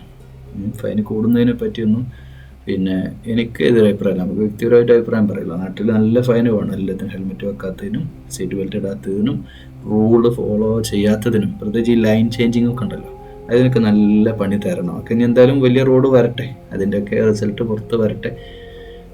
ഈ ലൈൻ ചേഞ്ചിങ്ങിനൊക്കെ നല്ല ഫൈന് വരണം, അപ്പോഴാണ് ആളുകൾ മാന്യമായിട്ട് വണ്ടി ഓടിക്കുള്ളൂ. അല്ലാതെ ഈ മാന്യന്മാരായിട്ടൊന്നുമല്ല ആളുകൾ വണ്ടി ശരിയായ രീതിയിൽ ഓടിക്കുന്നത്. അത് ദുബായിലായാലും ഷാർജയിലായാലും നമ്മൾ മാന്യത, റോഡ് റൂൾസ് പാലിക്കുന്നത് ഒറ്റ വാക്ക് പറഞ്ഞാൽ ഫൈന് ഓടിച്ചിട്ട് തന്നെയാണ്. അല്ലെങ്കിൽ എപ്പോൾ നമ്മൾ ഇങ്ങനെയൊക്കെ വണ്ടി ഓടിച്ചു എന്ന് നമ്മളങ്ങനെയാണല്ലോ, നിയമം തെറ്റിക്കാനാണല്ലോ, പാലിക്കാനല്ലല്ലോ നമുക്കൊന്ന്. നമ്മുടെ ടെൻഡൻസി അങ്ങനെയല്ല, നമുക്ക് എപ്പോഴും പെട്ടെന്ന് എത്തുക എന്നുള്ളതാണല്ലോ നമ്മൾ ആലോചിക്കുക. ഇതിലെ കയറി ഇല്ലെങ്കിലൊക്കെ അങ്ങനെയൊക്കെയല്ല നമ്മൾ വിചാരിക്കുക ഡ്രൈവ് ചെയ്യുന്നത്. പക്ഷേ നിയമം പാലിക്കുക. സത്യം പറഞ്ഞാൽ ഇപ്പം റോഡ് സ്പീഡ് കൂട്ടുന്ന കാര്യമാണ്, സ്പീഡ് കുറക്കുന്ന കാര്യം. സ്പീഡ് കൂട്ടിയാലും ഫൈനാണ്, കുറച്ചാലും ഫൈനാണ്. റോട്ടിൽ ഒരു ലിമിറ്റ് സ്പീഡിൻ്റെ മേലേക്ക് നമ്മൾ എടുത്തു കഴിഞ്ഞാൽ ക്യാമറ പൊക്കും, നമ്മളെ പൊക്കിയിരിക്കും. ഷാർജ ആവട്ടെ, എനിക്കിതുവരെ അങ്ങനെ ഒരു ഫൈൻ കിട്ടിയില്ല. സ്പീഡ് കൂട്ടിയതിൻ്റെ പേരിലും കുറച്ചതിൻ്റെ പേരിലും എപ്പോഴും അത് നമ്മളെ ട്രെയിനിങ്ങിൽ തന്നെയാണ്. എനിക്ക് ആ നല്ലൊരു ഫസ്റ്റ് അറ്റംപ്റ്റിൽ ഞാൻ ഫെയിലായി ലൈസൻസ് എടുക്കുന്ന സമയത്ത്. അപ്പോൾ അത് ശരിക്ക് അങ്ങനെ ഫെയിലാവുമ്പോൾ നമുക്കൊരു വിഷമമൊക്കെ ഉണ്ടാവും. പക്ഷേ ഫെയിലാവുക നല്ലത്. കാരണം രണ്ടാമത്തേലാണ് ഈ സ്പീഡ് കൺട്രോളും കുറേ കാര്യങ്ങൾ പിന്നെയും നമുക്ക് ലേൺ ചെയ്യണം. നല്ലൊരു ഡ്രൈവിങ്ങിൽ ഒരു മാസ്റ്ററായിട്ട് മാറാൻ നമുക്ക് പറ്റുക അപ്പോഴാണ്. അങ്ങനെ ആ ഒരു ട്രെയിനിങ്ങിൻ്റെ ഗുണം തന്നെയാണ് നമുക്ക്. പിന്നെ ഫൈനില്ലാതെ എനിക്കൊരു ഫൈൻ പോലും അടക്കേണ്ടി വന്നില്ല 3 വർഷത്തെ ഡ്രൈവിങ്ങിന്. അങ്ങനെ വരില്ല, അതിപ്പോൾ നിങ്ങളാണെങ്കിലും വരില്ല. കാരണം ട്രെയിനിങ് അങ്ങനെയാണ്, നമുക്ക് നൽകുന്ന ട്രെയിനിങ് അങ്ങനെയാണ്. സ്പീഡ് കൺട്രോളും ലൈൻ ചേഞ്ചിങ്ങും പിന്നെ സീബ്ര ക്രോസിങ്ങും നമ്മൾ പറയില്ലേ, പെഡസ്ട്രിയൻ ക്രോസിങ്ങും, പിന്നെ അതുപോലെ റോഡിൽ നിന്ന് മറ്റു റോഡിൽ എൻ്റർ ചെയ്യുന്ന സമയത്തുള്ള കാര്യങ്ങളും, ലൈൻ ഫോളോ ചെയ്യേണ്ട ലൈൻ ചേഞ്ചിങ്ങിൻ്റെ സമയത്ത്, അതുപോലെ റൗണ്ട് റോബോട്ടിൻ്റെ റൂൾസ്, ഇങ്ങനെ തുടങ്ങിയ A to Z കാര്യങ്ങൾ നമ്മൾ പഠിപ്പിച്ച് ഡ്രൈവറാക്കിയിട്ടേ ലൈസൻസ് തരുള്ളൂ. അല്ലാതെ വേറെ എന്തെങ്കിലും രീതിയിൽ സ്വാധീനം ചെലുത്തിയിട്ടൊന്നും ലൈസൻസ് കിട്ടില്ല. നമ്മൾ അങ്ങനെ പ്രതീക്ഷിക്കുകയും വേണ്ട. പിന്നെ ചിലരൊക്കെ പറഞ്ഞ് ലക്കാന്ന്, ഒരു ലക്കുമില്ല. നമ്മൾ ഡ്രൈവ് ചെയ്ത് കാണിച്ചാൽ മാത്രം കിട്ടുന്ന സാധനമാണ് UAE ഡ്രൈവിംഗ് ലൈസൻസ്. അപ്പോൾ അത് പോലെ തന്നെ എല്ലാ കാര്യത്തിലും അങ്ങനെ തന്നെയാണ്. പിന്നെ ഇവിടുത്തെ ഓഫീസ് സംവിധാനങ്ങളും ടെക്നോളജി, ഒരു രാജ്യം ആ രാജ്യത്തിൻ്റെ ടെക്നോളജി ജനങ്ങൾക്ക് വേണ്ടി ഉപയോഗപ്പെടുത്തുന്നതിൽ നമ്പർ 1 എന്ന് തന്നെ പറയാം. ഓരോ കാര്യങ്ങൾ, താമർ സെൻറ്ററുകളിൽ പോയാലും പിന്നെ ഇവിടുത്തെ ഓഫീസുകൾ, ഒരു കാര്യത്തിന് ഒരു പേപ്പർ നീക്കാൻ നമ്മൾ ഓഫീസിൽ ചെന്നാൽ വിത്തിൻ സെക്കൻഡ്സ്. എനിക്ക് ഏറ്റവും അത്ഭുതപ്പെടുത്തിയ കാര്യം എന്താ വെച്ചാൽ, ഞാനൊരു കാറ് വാങ്ങി. കാറിന് നമ്മൾ ഓണർഷിപ്പ് ഒരു കാർഡാണ്, ഒരു സർട്ടിഫിക്കറ്റ് എന്ന് പറയില്ല നമ്മുടെ നാട്ടിൽ, പേപ്പർ എന്ന് പറയില്ലേ, ഒരു കാർഡാണ്, മുൽക്കിയ എന്ന് പറയും. ഈ മുൽക്കിയൊക്കെ ശരിയാക്കാൻ വിത്തിൻ സെക്കൻഡ്സാണ് പരിപാടി കഴിഞ്ഞ് കയ്യിൽ വന്നു. നമ്മളവിടെ ഇരിക്കണ്, ഒപ്പിടുന്നു, നമ്മൾ എണീറ്റ് ചേർന്ന് ഇങ്ങോട്ട് വരുമ്പോൾ അപ്പുറത്തെ കൗണ്ടറിൽ നിന്ന് മുൽക്കിയതാ പിടിച്ചോളൂ, നമ്മളെ പേരിൽ മുൽക്കിയ A to Z ഡീറ്റെയിൽസ് അതിൽ വന്നു, നമുക്ക് കിട്ടി. ഇനി ആ കാറിനെ സെയിലാക്കാൻ വേണ്ടി പോയപ്പോൾ അത്രയും സമയം എടുത്തില്ല. ഇതൊക്കെ നമ്മുടെ നാട്ടിൽ ഒരാൾക്ക് ഒരു കാറ് വിൽക്കാൻ വേണ്ടി ഒരു ഓഫീസിൽ കയറി ഇറങ്ങിയാൽ എത്രത്തോളം എവിടെയൊക്കെ പിന്നെ കൈമടക്ക് കൊടുത്ത് കാര്യങ്ങൾ ആയിട്ട് മുന്നോട്ട് കൊണ്ടുവരും. ഇവിടെ അതൊന്നുമില്ല, ഞങ്ങളുടെ കൈക്കൂലി സംവിധാനങ്ങളില്ല, ഒക്കെ പ്രൊഫഷണലായിട്ട് വിത്തിൻ സെക്കൻഡ്സ്.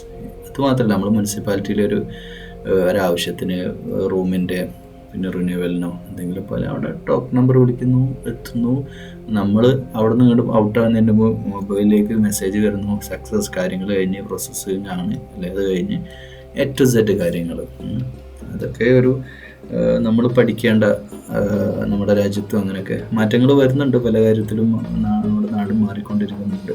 ടെക്നോളജിയെ ഏറ്റവും നന്നായി ഉപയോഗപ്പെടുത്തുന്നു എന്ന കാര്യം കൂടെ ഒരു ഇൻ്റർനാഷണൽ സിറ്റിയിൽ അത് ഉപയോഗപ്പെടുത്താൻ മുന്നോട്ട് പോകാൻ സാധിക്കുമില്ല. ഇത്രയും തിരക്ക് പിടിച്ച സംവിധാനങ്ങളല്ലേ. ലോകത്തിലെ ഏറ്റവും വലിയ നീളം കൂടിയ കെട്ടിടം, ലോകത്തിലെ ഒരുപാട് ഗിന്നസ് വേൾഡ് റെക്കോർഡുകൾ നേടിയെടുത്ത രാജ്യം, ഇനിയും പിന്നെ എപ്പോഴും ലോകത്ത് സമാധാനത്തോടെ ജീവിക്കാൻ പറ്റുന്ന ഇടങ്ങളിൽ റാങ്ക് ലിസ്റ്റിൽ ആദ്യ ലിസ്റ്റ് തന്നെയുള്ള ഒരു രാജ്യം കൂടിയാണ് UAE എന്ന് പറയുന്നത്. അപ്പോൾ അത് സാധ്യമാകുന്നത് ഇവരുടെയൊക്കെ പരിശ്രമം കൂടെ അതിൻ്റെ പിന്നിലുണ്ടല്ലോ. അങ്ങനെ ചിന്തിക്കുന്ന, അങ്ങനെയുള്ള കാഴ്ചപ്പാടുള്ള രാജാക്കന്മാർ. നമ്മുടെ രാജഭരണത്തെയും നമ്മുടെ നാട്ടിലെ ഭരണത്തെയും ഒക്കെ നമ്മൾ കമ്പാരിസൺ നടത്തുമ്പോൾ നമ്മളിപ്പം നമുക്ക് അഹങ്കരിക്കാം, ലോകത്തെ ഏറ്റവും വലിയ ജനാധിപത്യ രാജ്യം എന്നൊക്കെ നമ്മുടെ രാജ്യത്തെ പറ്റി നമ്മൾ പറയുമ്പോഴും മതേതരത്വമൊക്കെ പറയുമ്പോഴും അതിനേക്കാളും വലിയ മതേതരത്വവും ഒക്കെ ഈ രാജ്യത്തുണ്ട്. നമ്മൾ ആലോചിച്ച് നോക്കൂ, എല്ലാ രാജ്യത്തെ ജനങ്ങൾക്കും അവരുടേതായ ആരാധനാലയങ്ങൾ നിർമ്മിച്ചു കൊടുത്ത രാജ്യം വേണം UAE. നമ്മൾ സല്യൂട്ട് ചെയ്തു പോകും ചില കാര്യങ്ങൾ പറയുമ്പോൾ നമ്മൾ അവരെ അംഗീകരിച്ച് കൊടുത്തേ പറ്റൂ. രാജാക്കന്മാരാണ്, രാജഭരണമാണ്, ഇങ്ങനെയൊക്കെ പറയുമ്പോഴും തൊഴിലാളികൾക്ക് അവരുടെ ശമ്പളം കൃത്യമായി കൊടുക്കുന്ന കാര്യത്തിൽ അത് കൃത്യമായിട്ട് അതിനൊക്കെ ഒബ്സർവ് ചെയ്യാനും മോണിറ്റർ ചെയ്യാനും ലേബർ കോൺട്രാക്റ്റ് ഒക്കെ നിയമപരമായിട്ട് എല്ലാം നീങ്ങുമ്പോൾ കേട്ടോ, നിയമം തെറ്റിച്ചു പോകുന്നവർക്ക് പിന്നെ നോക്കും വേണ്ട. നിയമത്തെ തെറ്റിച്ചു പോകുന്ന ആളുകൾ അവർക്ക് പണിക്ക് തന്നിരിക്കും ഈ രാജ്യം, അത് വേറെ വിഷയമാണ്. കാരണം ഈ രാജ്യത്തിൻ്റെ ഞാൻ മനസ്സിലാക്കുന്നത് ഈ രാജ്യത്തിൻ്റെ ഏറ്റവും വലിയ സുരക്ഷ മരുഭൂമിയും കടലുമാണ്. കാരണം ഈ ഡെസേർട്ടിൽ നിന്ന് ഈ കടലിൻ്റെ ഇടയിൽ നിന്ന് ഇവർക്ക് രക്ഷപ്പെടണമെങ്കിൽ, ഈ രാജ്യത്തു നിന്ന് ഒരാൾക്ക് പുറത്ത് പോകണമെങ്കിൽ എയർപോർട്ടിലൂടെ അല്ലാതെ പുറത്ത് പോകാൻ കഴിയില്ല.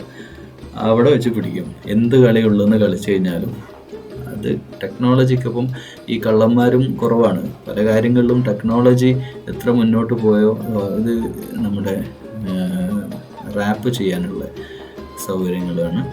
പണ്ടൊക്കെ ചില എയർലൈൻസുകാരൊക്കെ ഇങ്ങനെ കമ്പൽസറി ആയിട്ട് പറയാം, എല്ലാവർക്കും ഒന്നും അതിൻ്റെ ആവശ്യമൊന്നുമില്ല. ഇനി നമ്മുടെ നാട്ടിലുള്ള ഓർക്കണുണ്ടാവും, ഇങ്ങോട്ട് വരുമ്പോൾ നമ്മൾ ഒന്ന് കറങ്ങിയത് അതുപോലെ ഇവിടെ കറങ്ങാൻ തന്നെ ഒരുപാട് കറങ്ങി തീരുമില്ല, അത്രയും ഉണ്ട്. ഒരുവിധം എല്ലാ സാധനവും ഇവിടെ വാങ്ങാൻ കിട്ടും. പിന്നെ ഡ്യൂട്ടി ഫ്രീ, റേറ്റ് കുറച്ച് കൂടുന്നേ ഉള്ളൂ. എന്നാലും പുറമേന്ന് നമ്മൾ ഷാർജയിൽ നിന്ന് ദുബായിൽ നിന്നോ ടൗണിൽ നിന്ന് വാങ്ങുന്നതിനേക്കാളും ക്വാളിറ്റി ഉള്ള സാധനങ്ങളാണ്. എന്നാലാവട്ടെ ചെറിയ വേരിയേഷൻ റേറ്റ് ഉണ്ട്. എന്നാൽ ചില സാധനങ്ങൾ ഞാൻ നോട്ട് ചെയ്തിരുന്നു റേറ്റ് കുറവാണ്. നാട്ടിലും അങ്ങനെ തന്നെയാണ്.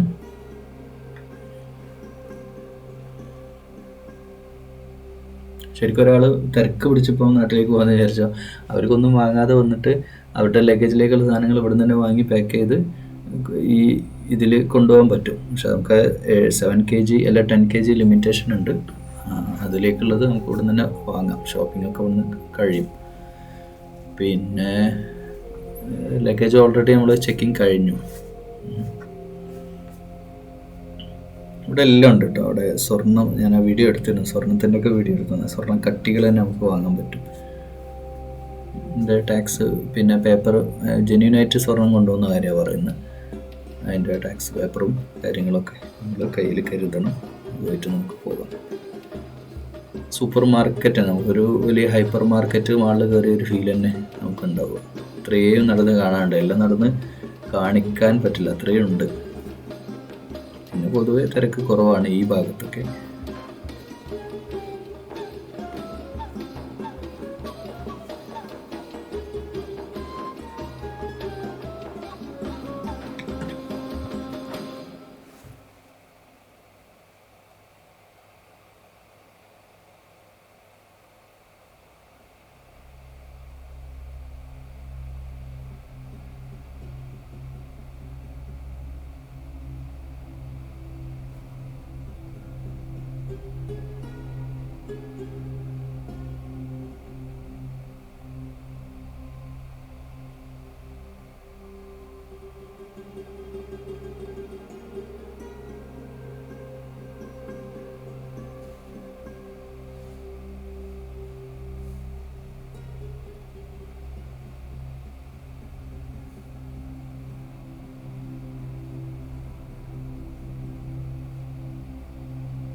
ഞാൻ ഗോൾഡിൻ്റെ കാര്യം പറഞ്ഞില്ലേ, ഇവിടെയാണ് തോന്നുന്നത്.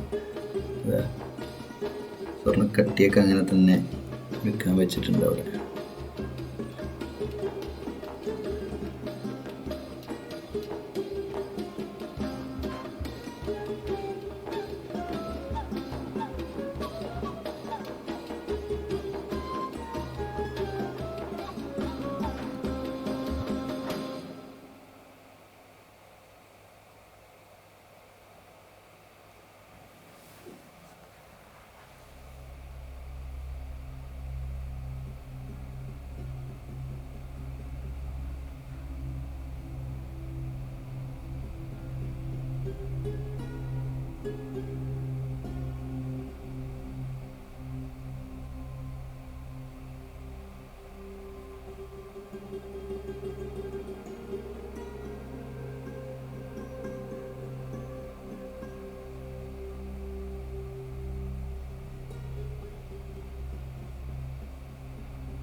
പിന്നെ ഇവിടെ റമദാൻ ഓഫറായിട്ടൊരു നല്ലൊരു കാറ് വെച്ചിട്ടുണ്ട്. അതായത് അവിടെ നിന്ന് പർച്ചേസ് ചെയ്യുന്നതിൽ എന്തോ കൂപ്പണൊക്കെ വെച്ചിട്ടുള്ള സംവിധാനങ്ങളാണ്. ഇനി ഇവിടെ അങ്ങോട്ട് നല്ല റഷായി കഴിഞ്ഞു. പിന്നെ എല്ലാ ലോകത്തിൻ്റെ പല ഭാഗത്തേക്കും ദുബായ് പിന്നെ എയർപോർട്ടിനെ പറ്റി പറയുകയാണെങ്കിൽ ഒരുപാട് പിന്നെ പറയാനുണ്ട്. അത് നമ്മൾ നാട്ടിലെ എയർപോർട്ടുകളുമായിട്ടൊന്നും കമ്പയർ ചെയ്തിട്ട് കാര്യമില്ല, അത് വേറെ ലെവലാണ്. പിന്നെ അതിനത്രയും ഒരു ബിസിനസ് സിറ്റി എന്നുള്ള അർത്ഥത്തിലുള്ള ഡെവലപ്മെൻറ്റ്സ് നമുക്കത് കാണാം. ടെക്നോളജി ആയാലും ഇൻഫ്രാസ്ട്രക്ചർ ആയാലും ഒക്കെ ആ ഒരു മാറ്റം അതിലുണ്ടാവും. പക്ഷെ ഇവിടെ ഞാൻ എന്ന വ്യക്തി പെട്ടുപോയൊരു സംഗതി നിങ്ങൾക്ക് അബദ്ധം പറ്റാതിരിക്കാൻ പറയാണ്. നമ്മൾ ഈ സി ടൈപ്പ് എന്ന് പറയുന്ന മൊബൈൽ ചാർജറുണ്ട്. നമുക്ക് യാത്രയിൽ ഏറ്റവും പ്രത്യേകിച്ച് ഞാൻ എൻ്റെ ടിക്കറ്റോ പാസ്പോർട്ടോ ഒക്കെ നമുക്ക് പാസ്പോർട്ട് പിന്നെ ഒറിജിനൽ കാണിക്കണം. ടിക്കറ്റ് നമ്മൾ കാണിക്കുക മിക്കവാറും ഫോണിലാണ്. ഫോണിൽ നമ്മൾ കാണിക്കണമെങ്കിൽ നിർബന്ധമായിട്ട് നമ്മുടെ അടുത്ത് എന്തുണ്ടാവണം, പിന്നെ മൊബൈലിൽ ചാർജ് ഉണ്ടാവണം. മൊബൈലിൽ ചാർജ് ചെയ്യേണ്ടത് ഇനി 20% എങ്ങാനും ഉണ്ടായിരുന്നു. അപ്പോൾ ഈ 20% ചാർജ് വെച്ചിട്ട് അതങ്ങ് തീർന്നു പോയാൽ അല്ലെങ്കിൽ ടിക്കറ്റ് കാണിച്ചു കൊടുക്കാൻ കഴിയില്ല. അങ്ങനത്തെ ഒരു അവസ്ഥ ഉണ്ട്. അപ്പോൾ ഇത് ചാർജ് ചെയ്യാം. പിന്നെ മൊബൈൽ സ്വിച്ച് ഓഫ് ചെയ്ത് വെച്ചതാണ്, പിന്നെ ടിക്കറ്റ് കാണിച്ചു കൊടുത്ത വെച്ചാൽ ഓണാക്കുന്നത്. അപ്പോൾ ഇത് ചാർജ് ചെയ്യാനുള്ള ചാർജിങ് പോർട്ട് ഞാൻ വളരെ പ്രാധാന്യത്തോടു കൂടി പറയുകയാണ്. ഈ പിന്നെ പവർ ബാങ്കൊക്കെ ഉണ്ടെങ്കിൽ പിന്നെ കുഴപ്പമില്ല. പവർ ബാങ്കൊന്നും ഇല്ലാതെ എൻ്റെ അടുത്തും പവർ ബാങ്ക് ഉണ്ടായിരുന്നു. ഞാൻ ഒരാൾക്കത് കൊടുത്ത് പിന്നെ തിരിച്ചു വാങ്ങാൻ മറന്നുപോയി. പിന്നെ പവർ ബാങ്കൊക്കെ ഉണ്ടെങ്കിൽ കുഴപ്പമില്ല. അപ്പോൾ എപ്പോഴും സി ടൈപ്പ് പിന്നെ കേബിൾ കയ്യിൽ കരുതുക. ഡബിൾ സൈഡ്, 2 സൈഡും സി ആയിരിക്കണം. കാരണം ദുബായ് എയർപോർട്ടിൽ കംപ്ലീറ്റ് അത് മാത്രമേ ഉള്ളൂ, അല്ലാത്ത സ്പോട്ട് ഇല്ല അങ്ങനെ പറയാം. ചില കഫ്റ്റീരിയയിലൊക്കെ ഉണ്ട്, പക്ഷേ അത് കേടൊന്നും നടക്കുകയാണ്. കുറേ നടന്നു. ഇത് പിന്നെ എയർപോർട്ടിൻ്റെ ഉള്ളോട്ട് കയറി നമ്മൾ ടിക്കറ്റ് കാണിച്ച അവിടെ ഒന്നും പിന്നെ സെക്യൂരിറ്റി ഇഷ്യൂ ഉള്ളതുകൊണ്ട് ഞാൻ കാണിക്കുന്നില്ല. ഈ ബസ്സുകളൊക്കെ നമ്മൾ ഫ്ലൈറ്റിലേക്ക് കൊണ്ടുപോകാനുള്ള ബസ്സുകളാണ്. ഞാൻ ബസ്സിൽ കയറി ഇരുന്ന് എടുക്കുന്ന വീഡിയോ ആണ്. ഇതിൻ്റെ ഇടയ്ക്കുള്ള പിന്നെ പ്രോസസ്സൊന്നും വീഡിയോയിൽ കവർ ചെയ്തിട്ടില്ല. പിന്നെ ഇത് പിന്നെ ആളുകളിപ്പം കയറിക്കൊണ്ടിരിക്കുന്നുണ്ട്. പിന്നെ ആ വിശാലമായി നിങ്ങൾ ആ ബുർജ് ഖലീഫ കാണുന്നുണ്ടോ? നമുക്ക് ഫ്ലൈറ്റ് പോകുന്നത് കാണുന്നില്ലേ? അതിൻ്റെ ഏറ്റവും സെൻട്രലായിട്ട് ഏറ്റവും അറ്റത്ത് ബുർജ്. ഇതിപ്പോൾ ഗോപ്രോ ക്യാമറ ആയതുകൊണ്ട് തന്നെ പിന്നെ സൂം ചെയ്യാൻ പറ്റില്ല, അല്ലെ സൂം ചെയ്ത് കാണിക്കായിരുന്നു. പിന്നെ ആ ഏറ്റവും അറ്റത്ത് അത് ബുർജ് ഖലീഫയാണ് കാണുന്നത്. ചിലപ്പോൾ കുറച്ച് കഴിഞ്ഞ് നമുക്ക് ബസ് മൂവ് ചെയ്യുമ്പോൾ നമുക്കത് കാണാൻ പറ്റിയേക്കാം. പിന്നെ അവിടെ ആ ലാഡർ കണ്ടില്ലേ, പിന്നെ ഫ്ലൈറ്റിൽ കണക്ട് ചെയ്യുന്ന സ്റ്റെപ്പ്, അത് ഫ്ലൈറ്റ് എവിടെയുള്ള അങ്ങോട്ടേക്ക് അതെത്തുകയും ബസ് അങ്ങോട്ട് എത്തുകയും ചെയ്യുന്നു. ഫ്ലൈറ്റ് പിന്നെ എയർപോർട്ടിൻ്റെ ഈ ഇങ്ങോട്ട് അടുത്തേക്ക് പിന്നെ നമ്മുടെ നാട്ടിലുള്ള പോലെ അങ്ങോട്ട് അടുത്തേക്ക് വന്ന് നിൽക്കുന്നില്ല. ആ ഭാഗത്തേക്ക് നമ്മുടെ ബസ് പോവുകയാണ് ചെയ്യുക.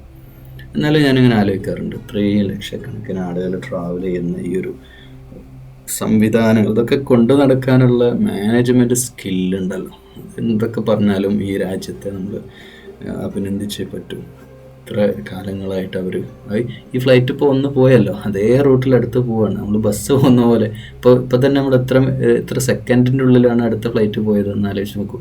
ഇത്രയും ഫ്ലൈറ്റുകൾ ഇറങ്ങുകയും പിന്നെ താഴുകയും ചെയ്യുന്ന ഒരു വിശാലമായ ഒരു എയർപോർട്ട് സംവിധാനം, ഇതൊക്കെ തന്നെ പിന്നെ അത്ഭുതം. ഇതൊക്കെ ഒരു അത്ഭുതം തന്നെയല്ലേ ലോകത്ത്. ഇത് ഇവിടുത്തെ എങ്ങനെയാണെങ്കിൽ നമ്മുടെ ഹജ്ജിന് ആയിട്ട് ബന്ധപ്പെട്ട് ജിദ്ദയിലെ എയർപോർട്ടുകളും സൗദിയിലെ എയർപോർട്ടുകളൊക്കെ ഒന്ന് ആലോചിച്ച് നോക്കും. ഇത്രയെങ്ങാനും യാത്രക്കാർ വരുന്നു പോകുന്നു, അതൊക്കെ മാനേജ് ചെയ്ത് ഇതിനൊക്കെ സംവിധാനങ്ങളുണ്ട്. മാഷാ അല്ലാ. നമ്മളെ ബസ് മെല്ലെ മൂവ് ചെയ്യാണ് ഫ്ലൈറ്റിൻ്റെ അടുത്തേക്ക്. കഴിഞ്ഞ പ്രാവശ്യം മെട്രോ ആയിരുന്നു. ഇവിടെ ഇതിൻ്റെ ഉള്ളിലും മെട്രോ ഉണ്ട്, മെട്രോ സംവിധാനങ്ങളുണ്ട്. അതായത് ചെറിയ ട്രാം പോലെയുള്ള പിന്നെ ട്രെയിൻ പോലെയുള്ള എൻ്റെ ചെറിയൊരു വേർഷൻ, അതിൽ ആയിരുന്നു കഴിഞ്ഞ പ്രാവശ്യം പിന്നെ ഒരു ഫ്ലൈറ്റിലേക്ക് എത്തിച്ചിരുന്നത്. ഇന്ന് ബസ്സിലാണ്.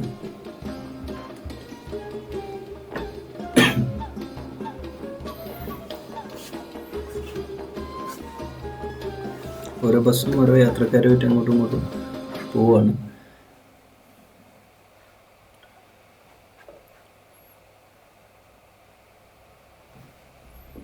ഇതിൽ ലഗേജ് കൊണ്ടുപോകുന്ന പിന്നെ ഇതിനായിരിക്കും ട്രക്കുകളും പിന്നെ ചെറു വാഹനങ്ങളൊക്കെ ലഗേജുകൾ അങ്ങോട്ടും ഇങ്ങോട്ടും ട്രാൻസ്പോർട്ട് ചെയ്യാൻ ഫ്ലൈറ്റിൽ നിന്ന് എടുത്തിട്ട് പിന്നെ ഫ്ലൈറ്റിലുള്ള ഓയിൽ പിന്നെ ഫില്ല് ചെയ്യാനുള്ള വെഹിക്കിൾസും ലഗേജ് കൊണ്ടുപോകാനുള്ള വെഹിക്കിൾസുമാണ് പിന്നെ യാത്രക്കാരെ കൊണ്ടുപോകാനുള്ളത്. പിന്നെ അതിൻ്റെ സെക്യൂരിറ്റി ഗാർഡ്, സുരക്ഷാ ഉദ്യോഗസ്ഥർ, അങ്ങനെയൊക്കെയാണ്. അപ്പോൾ എല്ലാ രാജ്യങ്ങളുടെയും ഫ്ലൈ ദുബായിയുടെ ഫ്ലൈറ്റാണ് അവിടെ കിടക്കുന്നത്. എമിറേറ്റ്സിൻ്റെ കാണാം, വ്യത്യസ്ത രാജ്യങ്ങളുടെ ഫ്ലൈറ്റുകളൊക്കെ ഇങ്ങനെ കാണാം. നമ്മളീ പോകുന്ന വീഡിയോയിൽ തന്നെ ശ്രദ്ധിച്ചാൽ പിന്നെ ഫ്ലൈറ്റുകൾ പിന്നെ പല ഭാഗത്തും ഇങ്ങനെ പറന്ന് പോയിക്കൊണ്ടിരിക്കുന്ന തന്നെ കാണാം. അപ്പോൾ 2 നമ്മൾ കണ്ടു എന്ന് തോന്നുന്നു. 2 ഫ്ലൈറ്റ് പോകുന്ന നമ്മൾ കണ്ടു കഴിഞ്ഞു.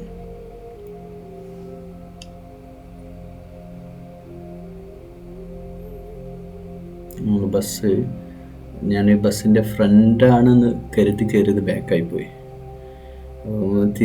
ക്യാമറ തിരിച്ചാണ് വെച്ചിട്ടുള്ളത്. അപ്പം ഇത് ബാക്കോട്ട് മൂവ് ചെയ്യുന്നതാണ് പിന്നെ അതുണ്ടായിരുന്നു. പിന്നെ ഇപ്പോൾ തിരിഞ്ഞ് വന്നു. നമ്മൾ ആ ഭാഗത്തുനിന്ന് സ്റ്റാർട്ട് ചെയ്തിട്ട് തിരിഞ്ഞ് പിന്നെ ഈ ബസ്സിനൊരു റൂട്ടുണ്ട്. ആ റൂട്ടിൽ തന്നെ ബസ് പോകുന്നുള്ളൂ. അങ്ങനെ നിരനിരയായിട്ട് ഫ്ലൈറ്റ് ബസ് സ്റ്റാൻഡിൽ ബസ് നിർത്തിയിട്ട പോലെ ഫ്ലൈറ്റ് വരിയായിട്ട് വെച്ചിട്ടുണ്ട്. ഇതൊക്കെ സ്ഥിരമായിട്ട് ഗൾഫിൽ പോയി വരുന്നവർക്കൊന്നും ഇതൊന്നും വലിയൊരു കാഴ്ചയൊന്നുമല്ല. പക്ഷെ ആദ്യമായിട്ട് എയർപോർട്ടിൻ്റെ ഉള്ളിലൊക്കെ കാണുന്നവർക്ക് ഇങ്ങനെയൊക്കെയാണ് എന്നുള്ള ഉള്ളിലെ ഒരു കാഴ്ച കാണാൻ പറ്റും എന്നുള്ളതാണ്. ആ ചെറിയ ഇതൊക്കെ പിന്നെ ലഗേജ് അങ്ങോട്ട് ഷിഫ്റ്റ് ചെയ്യാനുള്ള സംവിധാനങ്ങൾ. അതിപ്പോൾ ഈ ബസ്സിൽ നിന്ന് ആളിറങ്ങുന്ന ആ ഫ്ലൈറ്റിലേക്കുള്ള ആളുകൾ ഈ ബസ്സിൽ നിന്ന് കയറുന്നു.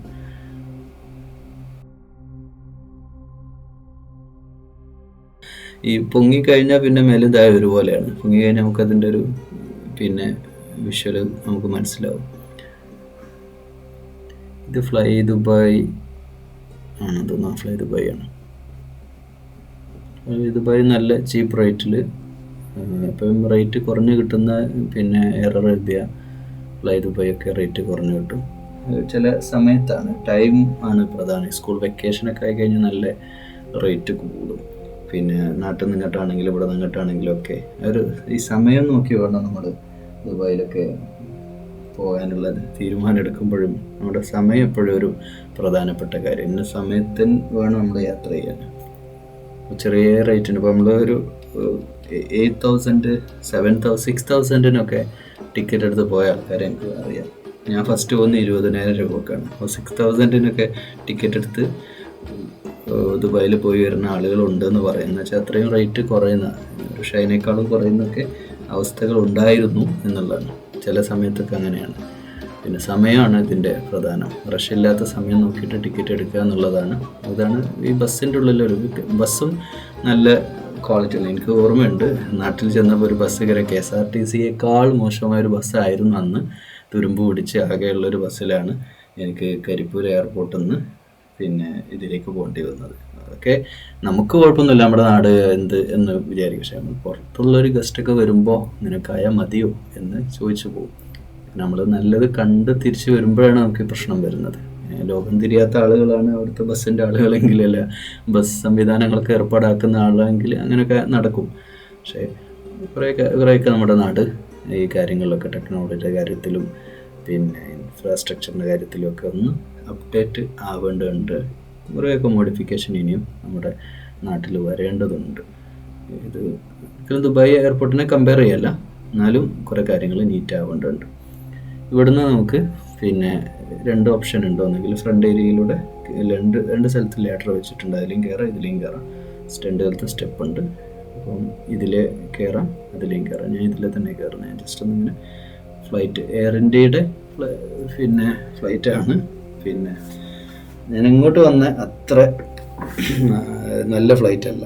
ഇത് ഇങ്ങോട്ട് വന്നത് നല്ല പുതിയൊരു ഫ്ലൈറ്റിലായിരുന്നു.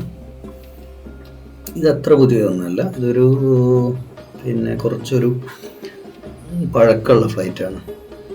അത് ഉള്ളിൽ കയറി നമുക്ക് ചില കാഴ്ചകൾ കണ്ടാൽ തന്നെ നമുക്ക് മനസ്സിലാവും. മാത്രമല്ല ഒരു KSRTC ബസ് കയറിയൊരു ഫീലായിരുന്നു. പിന്നെ ഇതിൽ കയറിയപ്പോൾ അവിടെ നിന്നിട്ട് ഞാൻ പറഞ്ഞല്ലോ, കംഫർട്ടായിട്ട് വലിയ കുലുക്കൊന്നുമില്ലാതെ. കുലുക്കം പിന്നെ ഫ്ലൈറ്റുമായിട്ട് ബന്ധപ്പെട്ടെല്ലാം തോന്നുന്നു. ചില വിൻഡ്, കാറ്റും കാലാവസ്ഥയായിട്ട് ബന്ധപ്പെട്ടും കൂടിയാണ്.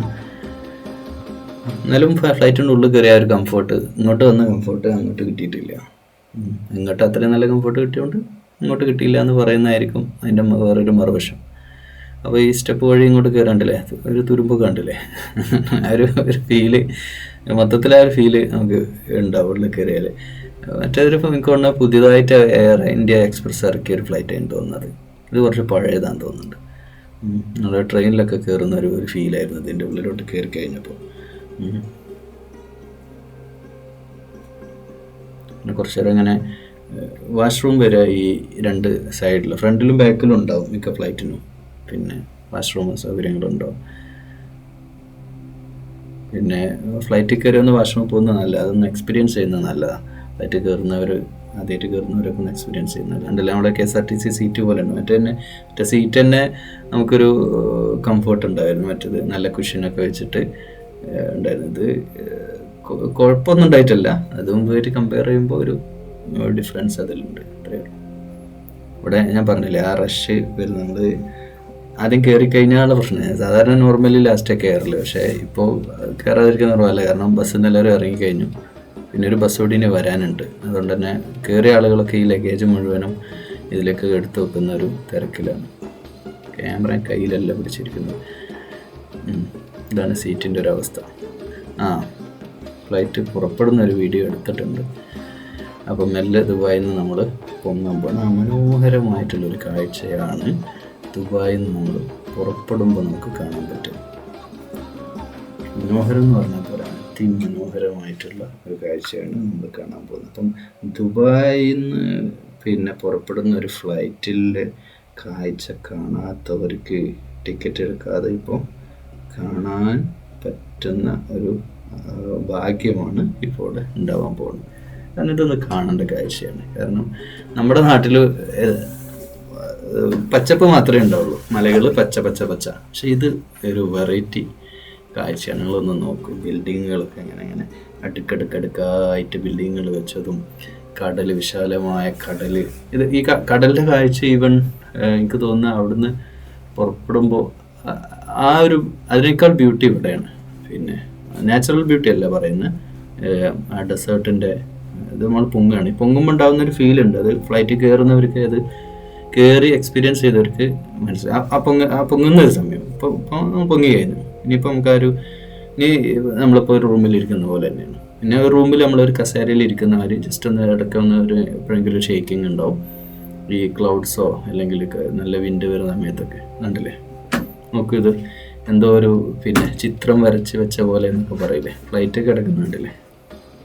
റോഡുകൾ നോക്കും, 4 വരിപ്പാത 8 വരിപ്പാത ബിൽഡിങ്ങുകളുടെ കൺസ്ട്രക്ഷൻ. ഇവിടുത്തെ ബിൽഡിങ്ങുകൾ പിന്നെ ഒക്കെ പ്ലാൻഡ് ആയിട്ടുള്ള സിറ്റി ആയിരിക്കും. മിക്ക സിറ്റീസും കൃത്യമായ റോഡുകളും സംവിധാനങ്ങളും പാർക്കും ഒക്കെ വെച്ചിട്ടുള്ള ദുബായ് സിറ്റിയാണ് നമ്മൾ കാണുന്നത്. പെട്ടോ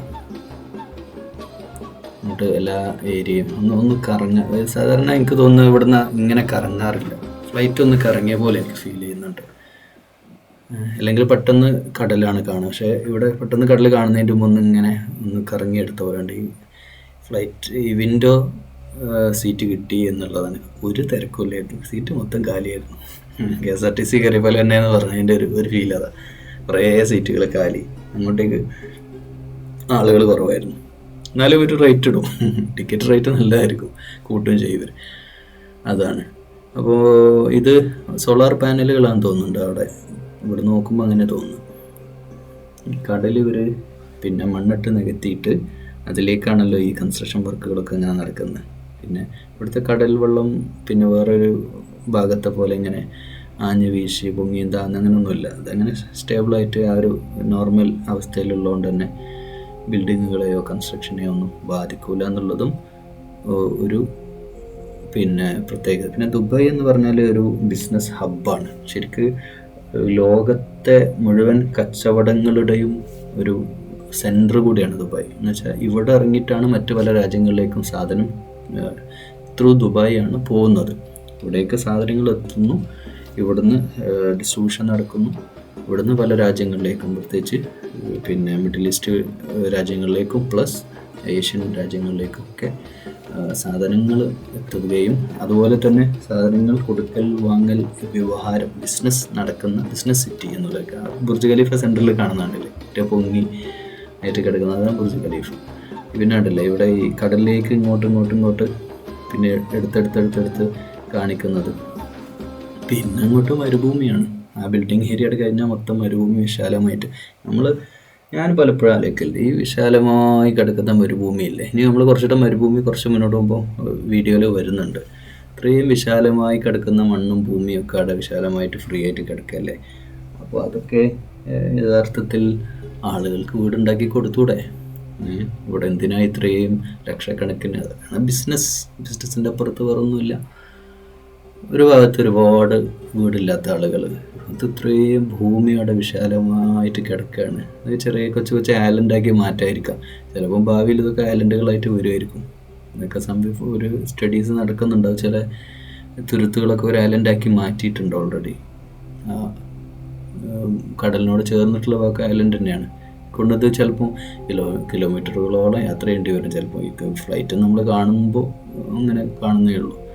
പക്ഷേ ഇവിടെ ഈ റൈറ്റ് സൈഡിൽ കാണുന്ന അവിടെയൊക്കെ കുറേ വീടുകളുണ്ട്. ശരിക്കും ഹോട്ടൽസോ റെസ്റ്റോറൻറ്റോ അങ്ങനത്തെ ടൂറിസം സെൻറ്ററുകളൊക്കെ ആയിട്ട് വെച്ചിട്ടുണ്ട്. ഇവിടെയൊക്കെ അങ്ങനെയാണ് കാണുന്നത്. വീടുകളൊക്കെ ധാരാളം കാണുന്നുണ്ട്. റെസിഡൻഷ്യൽ ഏരിയ ആയിട്ട് തന്നെയാണ് കാണുന്നത്. കൊച്ചു വീടുകൾ കാണാം. ഞാൻ പറഞ്ഞല്ലോ, ഇവിടെ നിന്നൊന്നും ഇങ്ങനെ കറങ്ങിയെടുത്ത പോലെ ഉണ്ട്. മനോഹരമായിട്ടുള്ളൊരു കാഴ്ചയാണ്. മാഷാ അല്ലാഹ്. ഈ പിന്നെ ഈ ഡെസേർട്ട് ശരിക്കും ഇത് മരുഭൂമിയാണ്. ഒരു ചെടിയോ ഒന്നുമില്ലാത്ത മരുഭൂമിയാണ്. അതാണ് ഇങ്ങനെ സ്വർണം വിളയുന്ന മണ്ണാക്കി മാറ്റപ്പെട്ടത് എന്നുള്ളതാണ്. വലിയൊരു ചരിത്ര കഥ തന്നെ പറയാനുണ്ട്. നമുക്ക് സമയമുണ്ടെങ്കിൽ കഥ തീരുമെന്നറിയില്ല, മെല്ലെ പറഞ്ഞു തുടങ്ങാം. ശരിക്കും യഥാർത്ഥത്തിൽ ഈ അറബ് സമൂഹം പിന്നെ മരുഭൂമിയിൽ ഉള്ള ഒരു ഒട്ടകത്തിൻ്റെ വേറെ പിടിച്ച് നടന്നിരുന്ന, വേറെ ഒന്നും അറിയാത്ത, അക്ഷരാഭ്യാസമില്ലാത്തൊരു ജനത ആയിരുന്നു ഈ അറബ് സമൂഹം. അറബികളെ പറ്റി ഒരു ചെറിയ കഥ പറഞ്ഞിട്ട് നമുക്ക് അങ്ങ് കോഴിക്കോട്ടേക്ക് ലാൻഡ് ചെയ്യാമെന്നാണ് എനിക്ക് തോന്നുന്നത്. സമയം എത്ര കിട്ടുമെന്നറിയില്ല, മെല്ലെ കഥ പറഞ്ഞു നോക്കാം. അപ്പോൾ ഈ അക്ഷരാഭ്യാസമില്ലാത്ത, ഞാൻ 6-ാം നൂറ്റാണ്ട് മുതൽ ഇങ്ങോട്ടുള്ള കഥ പറയുന്നത്. അതിന് മുമ്പത്തെ കഥകൾ ലോകം ഉണ്ടായ കാലം മുതലേയുള്ള ജനതയാണ് അറബ് സമൂഹം. അറബ് സമൂഹം എന്ന് പറഞ്ഞാൽ ലോകത്തെല്ലാ മനുഷ്യന്മാരും അങ്ങനെയാണ്. എല്ലാ മനുഷ്യന്മാരും ലോകം മുഴുവൻ ഉണ്ടായ കാലം മുതൽ, അല്ലെങ്കിൽ എത്ര സെഞ്ചുറി കഴിഞ്ഞു എന്ന് നമുക്ക് കൃത്യമായിട്ട് പറയാൻ പറ്റില്ല. ഈ 2025 എന്ന ഈ വർഷം നമ്മൾ പറയുമ്പോൾ 2025 അല്ല, അതിന് മുമ്പും ജനങ്ങളുണ്ട്. ഈസാ നബിയുടെ പിന്നെ ശേഷമുള്ള ഒരു 500 വർഷം കഴിഞ്ഞിട്ടാണ്. അതായത് ക്രിസ്ത്യൻസിൻ്റെ എന്ന് പറഞ്ഞാൽ നമുക്ക് നബിയെ ഒരു മതത്തിൻ്റെ ആളുകളായിട്ട് കണക്ട് ചെയ്യാൻ പറ്റുന്ന, പ്രവാചകന്മാരൊന്നും ലോകത്തെല്ലാ മനുഷ്യർക്കും വേണ്ടിയിട്ടാണ്. അപ്പോൾ യേശു അഥവാ ജീസസ്, ഈസാ നബി എന്ന് അറബിയിൽ പറയും. ഈസാ അലൈഹി സ്വലാമിൻ്റെ കാലശേഷം ഒരു 500 വർഷത്തിന് ശേഷം ആവണം മുഹമ്മദ് നബി സല്ലല്ലാഹു അലൈഹി വസല്ലം, അതായത് മുസ്ലിങ്ങളുടെ പ്രവാചകൻ. ശരിക്കും മുഹമ്മദ് നബി മുസ്ലിങ്ങളുടെ അല്ല, മനുഷ്യന്മാരുടെ പ്രവാചകനാണ്. എല്ലാ പ്രവാചകന്മാരും മനുഷ്യന്മാരുടെ പ്രവാചകനാണ്. അപ്പോൾ ഈ മരുഭൂമിയിലേക്ക് ആയിരുന്നില്ല ശരിക്കും വരേണ്ടിയിരുന്നത്. ഈസാ നബി ശരിക്കും ഓൾറെഡി ഡിക്ലെയർഡ് ആണ്. മൂസാ നബിയും ഈ കാര്യം പറഞ്ഞിട്ടുണ്ട്. തൽമൂദിലും ജൂയിഷ് പീപ്പിൾസ് കൈകാര്യം ചെയ്യുന്ന ജൂത സമൂഹത്തിൻ്റെ തൽമൂദും ഈസാ നബിയുടെ പിന്നെ തൗറ അഥവാ ഇഞ്ചീൽ, പിന്നെ മൂസാ അലൈഹി സ്വലാമിൻ്റെ ആണ് തൗറാത്ത്. അവരുടെ പുസ്തകത്തിൻ്റെ പേരാണ് ഞാൻ പറയുന്നത് കേട്ടോ. അപ്പോൾ അതിലൊക്കെ പ്രതിപാദിക്കുകയും അവരൊക്കെ കാത്തിരിക്കുകയും ചെയ്യും. ജൂത സമൂഹവും ക്രൈസ്തവ സമൂഹവും ഒരുപോലെ കാത്തിരിക്കുന്ന ഒരു പ്രവാചകനാണ് യഥാർത്ഥത്തിൽ മുഹമ്മദ് നബി സല്ലല്ലാഹു അലൈഹി വസല്ലം. അപ്പോൾ മുഹമ്മദ് നബി ഇബ്രാഹിം നബിയുടെ പരമ്പരയിലാണ്. ഇബ്രാഹിം നബിയെ സംബന്ധിച്ചിടത്തോളം ഇബ്രാഹിം നബിയും പ്രാർത്ഥിച്ചുകൊണ്ടിരുന്നത്, കഅബ റിനോവേറ്റ് ചെയ്യുന്ന സമയത്ത് ഇബ്രാഹിം നബി പ്രാർത്ഥിക്കുന്നത് എന്താ? ലോകത്ത് ഏകദൈവത്തെ ആരാധിക്കുകയും ആ വഴിയിൽ സംസ്കരിക്കുകയും ചെയ്യുന്ന ഒരു മാർഗദർശിയെ, വേദവും തത്വജ്ഞാനവും പഠിപ്പിക്കുന്ന ഒരു മാർഗദർശിയെ ഉണ്ടാക്കണമെന്ന് പ്രാർത്ഥിക്കുന്ന ഈ മരുഭൂമിയിൽ നിന്നുകൊണ്ടാണ്. ആ സംസം കിണറിൻ്റെ കഥയൊക്കെ എല്ലാവർക്കും അറിയുന്നതാണ്, ഞാൻ പറഞ്ഞു പോവാണ്. അപ്പോൾ പിന്നെ സംസം വെള്ളം ഇസ്മായിൽ അലൈഹി സ്വലാം കാലിട്ടടിച്ച് വെള്ളം വരുന്നു. ആ സംസം എപ്പോഴും ഉണ്ട്. ഈ ലോകം ഇത്രയും കാലം കഴിഞ്ഞിട്ടും ആ ഒരു കിണറിന് ഇപ്പോൾ 1400 വർഷം പഴക്കമുണ്ട്. ആ കിണറിന് ഇപ്പോഴും ഇത്ര ലിറ്റർ കണക്കിന് ലക്ഷക്കണക്കിന് ലിറ്റർ വെള്ളം ഹൈ പവർ പമ്പ് ഉപയോഗിച്ച് പമ്പ് ചെയ്തിട്ടും തീരാത്ത, ഇത് മാത്രം മതി, അള്ള ഉണ്ടോ എന്നുള്ള തെളിവിന് അത് മതി അല്ലേ. അത് തന്നെ വലിയൊരു ഒരു തളിര് പോലും ഇല്ലാത്ത മരുഭൂമിയിൽ അവിടെ ഒരു വെള്ളം ഉണ്ടാവുകയാണ്. എന്നിട്ട് അവിടെ മക്ക പട്ടണം, വെറും മക്ക എന്ന് പറഞ്ഞാൽ വെറും ഇതിപ്പോൾ നമ്മുടെ നാടെത്തി, നമ്മുടെ കഥ ഇവിടെ അവസാനിപ്പിക്കേണ്ടി വരുന്ന എനിക്ക് തോന്നുന്നു. നമ്മുടെ നാട്ടിൽ ലാൻഡ് ചെയ്യാൻ പോവാണ്. അപ്പോൾ ഞാൻ പറഞ്ഞ ആ മരുഭൂമിയെ പച്ചപ്പണിയിക്കുന്ന ഒരവസ്ഥയിലേക്ക്, ഇത് നമ്മുടെ നാട്ടിലെ പച്ചപ്പിലേക്ക് അവസ്ഥയിലേക്ക് എത്തിയത് ഈ പ്രവാചക പരമ്പരയുടെ വരവാണ്. അത് മുഹമ്മദ് നബി സല്ലല്ലാഹു അലൈഹി വസല്ലമയോടും ഇബ്രാഹിം നബിയോടും ഈസാ നബിയോടും മൂസാ നബിയോടൊക്കെ അറബ് സമൂഹം കടപ്പെട്ടിരിക്കുന്നു. അതുകൊണ്ട് മാത്രമാണ് ആ ദുബായും ഇന്നത്തെ GCC രാജ്യങ്ങളൊക്കെ ഉണ്ടായത്. അതിൻ്റെ തണലിലാണ് കേരളം UP-യേക്കാൾ മോശമാവുമായിരുന്നു. UP-യോ അല്ലെങ്കിൽ പുറമെയുള്ള ഏതെങ്കിലും ആസാമോ ബീഹാറിനേക്കാളും മോശമായി സാക്ഷരതയില്ലാതെ കഷ്ടപ്പെട്ട് വലിയ ബുദ്ധിമുട്ടിലുണ്ടാവേണ്ട ഒരു നാടാകുമായിരുന്നു. അതിനെ പിടിച്ചു നിർത്തിയത് ഒരു പ്രധാന ഘടകം പ്രവാസമാണ്. പണ്ട് കാലം മുതലേ നമ്മുടെ നാട്ടിലെ ആളുകൾ പോയി കഷ്ടപ്പാടിൻ്റെ ഫലമാണ്. പുതിയ ജനറേഷൻ മാറി ആ കഷ്ടപ്പെട്ട് പഠിച്ച മാതാപിതാക്കളുടെ മക്കൾക്ക് നല്ല വിദ്യാഭ്യാസം ഉണ്ടായി. ആ വിദ്യാഭ്യാസം മൂലം അവർ നല്ല നല്ല ഉദ്യോഗത്തിലെത്തുകയും രാജ്യത്തെ ആ രീതിയിൽ പുരോഗതിയിലേക്ക് എത്തിക്കുകയും ചെയ്തതിൻ്റെ പിന്നിൽ നല്ലൊരു ശതമാനം പ്രവാസമാണ്. പ്രവാസത്തിൻ്റെ സാമ്പത്തികമാണ് ആ പ്രവാസം ഉണ്ടായത്, ആ ഗൾഫ് ഉണ്ടായത്. യൂറോപ്പിലേക്ക് മൈഗ്രേറ്റ് ചെയ്തിട്ടുള്ളത് വേറെ വശമാണ്. പക്ഷെ അതിനേക്കാളും കേരളത്തിന് ബെനിഫിറ്റ്, കാരണം യൂറോപ്പിൽ കേരളത്തിലെ പോലെ എടുക്കുന്നത് നല്ലൊരു കാഴ്ചയാണ്. നമ്മൾ ലാൻഡ് ചെയ്യുന്നത്, അതിൻ്റെ ഇടയ്ക്ക് പറഞ്ഞു പോകാം. നമ്മൾ കരിപ്പൂർ എയർപോർട്ടിലേക്ക് ലാൻഡ് ചെയ്യുന്നു. അപ്പോൾ ഈ ലാൻഡ് ചെയ്യുന്ന ഒരിക്കൽ പിന്നെ സ്ലിപ്പായി പോയതൊക്കെ നമ്മളിപ്പോൾ അടുത്ത കാലത്ത് ഒരു ഫ്ലൈറ്റ് അപകടമൊക്കെ ഉണ്ടായിരുന്നല്ലോ. ലാൻഡ് ചെയ്യുമ്പോൾ അതിങ്ങനെ ഓർക്കും. പക്ഷേ ഇപ്പോൾ അവിടെ നല്ല എക്സ്പാൻഷൻ നടക്കുന്നുണ്ട് കേട്ടോ. അങ്ങോട്ടേക്ക് വീതി നീളം കൂട്ടുകയൊക്കെ ചെയ്യുന്നുണ്ട്. ഏറ്റവും നല്ലൊരു എയർപോർട്ടായിട്ട് മാറട്ടെ. അധികൃതരൊക്കെ എയർപോർട്ട് അതോറിറ്റി അർത്ഥത്തിൽ പിന്നെ എയർപോർട്ടിന് നല്ലൊരു എയർപോർട്ടായിട്ട് മാറട്ടെ എന്ന് നമുക്ക് ആശംസിക്കുക എന്ന് മാത്രമേ പറ്റുള്ളൂ. അപ്പം ഈ പ്രവാസത്തിൻ്റെ അല്ലെങ്കിൽ ഗൾഫ് രാജ്യങ്ങളുടെ നല്ലൊരു സാമ്പത്തികം നമ്മൾ ഇങ്ങോട്ട് കൊണ്ടുവന്നിട്ടുണ്ട്. യൂറോപ്പിലുള്ള UK-യിലും അല്ലെങ്കിൽ ബ്രിട്ടീഷ് രാജ്യങ്ങളിലും അമേരിക്കയിലുള്ള പൈസയൊന്നും നമുക്ക് അധികം ഒന്നും ഇങ്ങോട്ട് കടത്താൻ കഴിയില്ല. കടത്താൻ മീൻസ് അവർക്ക് അവിടെ തന്നെ ചിലവാക്കാനേ കഴിയുള്ളൂ. ഇത്ര പെർസെൻറ്റേജ് കൊണ്ടുവരാനൊക്കെ കുറേ ലിമിറ്റേഷൻ ഉണ്ട്. പക്ഷേ ദുബായ് UAE ഒന്നും അങ്ങനെയല്ല. നമ്മൾ എത്രയാണ് കൊണ്ടുവന്നിട്ടുള്ളത്, എത്ര പണമാണ് നമ്മൾ നമ്മുടെ രാജ്യത്തിൻ്റെ അസറ്റായിട്ട് മാറ്റിയിട്ടുള്ളത്. അത് എന്ത് പറഞ്ഞാലും നമ്മൾ ആ രാജ്യങ്ങളോട് കടപ്പെട്ടിരിക്കും. അത് മുസ്ലിങ്ങൾ മാത്രമല്ല കേട്ടോ, അതിന് ജാതി പറയല്ല, എല്ലാവരും കൊണ്ടുവന്നിട്ടുണ്ട്. അങ്ങനെ കൊണ്ടുവന്നതിൻ്റെ ഫലമാണ് ഇന്നത്തെ നമ്മുടെ ഗോഡ്സ് ഓൺ കൺട്രി കേരളം. പട്ടിണി ഇല്ലാത്തൊരു നാടല്ലേ എന്ന് പറഞ്ഞാലും നമ്മുടെ നാട്ടിൽ പട്ടിണി എടുക്കേണ്ട ഒരു ആൾക്ക് ഒരവസ്ഥ നമ്മുടെ നാട്ടിലില്ലല്ലോ. പിന്നെ ആരെങ്കിലും ഉണ്ടേ അയൽവാസിയോട് പറഞ്ഞാൽ മതിയല്ലോ. അയൽവാസി നോക്കിക്കോളൂല്ലേ, അല്ലെ നാട്ടുകാർ നോക്കില്ലേ, പള്ളി കമ്മിറ്റി ഉണ്ടാവില്ലേ, അല്ലെ പഞ്ചായത്ത് പ്രസിഡന്റ് ഉണ്ടാവില്ലേ. അങ്ങനെ ഒരു സംവിധാനം നമ്മുടെ നാടായിട്ട് നമ്മുടെ നാടിനെ മാറ്റിയതിൽ ഈ പ്രവാസികൾക്കും പ്രവാസ ലോകത്തിനും വലിയൊരു പങ്ക് തന്നെയുള്ളത്. അതിൽ ആ പ്രവാചക പരമ്പരയുടെ പ്രാർത്ഥനയുടെ ഫലമാണ് അങ്ങനെ സംഭവിച്ചിട്ടുള്ളത്. എങ്കിലും ആ പ്രവാചകന്മാരുടെ പ്രാർത്ഥന ഈ പ്രപഞ്ച സൃഷ്ടാവായ പടച്ചവൻ്റെ കാരുണ്യത്തിലാണ് അറബ് ലോകം പൂത്തത്. ആ പൂത്ത പുഷ്പത്തിൻ്റെ അല്ലെങ്കിൽ ആ എന്താ പറയുക, ആ വിഭവ സമൃദ്ധിയുടെ ഒരു അംശം പറ്റുന്ന കേരളത്തിന് പ്രവാചകന്മാരോടും പ്രവാസത്തിൻ്റെ ആ ഗൾഫ് രാജ്യങ്ങളോടും ഉള്ള നന്ദിയേക്കാൾ പടച്ച റബ്ബിനോടുള്ള നന്ദി നമ്മൾ പ്രകടിപ്പിക്കേണ്ടതുണ്ട് എന്നാണ് ഞാൻ പറഞ്ഞു വരുന്ന കഥയുടെ സാരാംശം. അതായത് മരുപ്പറമ്പാകുന്ന ഭൂമിയെ സ്വർണം വിളയിക്കുന്ന മണ്ണാക്കി പടച്ച തമ്പുരാൻ നമുക്ക് മാറ്റി തന്നതിൻ്റെ അംശം പറ്റുന്ന കേരള ജനത കൂറുള്ളവരാവണം അറബ് ലോകത്തോട് എന്നാണ്. പിന്നെ അറബ് ലോകത്തോട് നമുക്ക് കൂറുണ്ടാവുക എന്ന് പറഞ്ഞാൽ അറബികളും അതുപോലെ. അറബികളും ഒരു കാലത്ത് ഒരുപാട് കഷ്ടപ്പെട്ട് ജീവിച്ചവർ തന്നെയാണ്. ഒരുപാട് ത്യാഗങ്ങൾ. കാരണം മരുഭൂമി എന്ന് പറഞ്ഞാൽ ചൂടാണ്.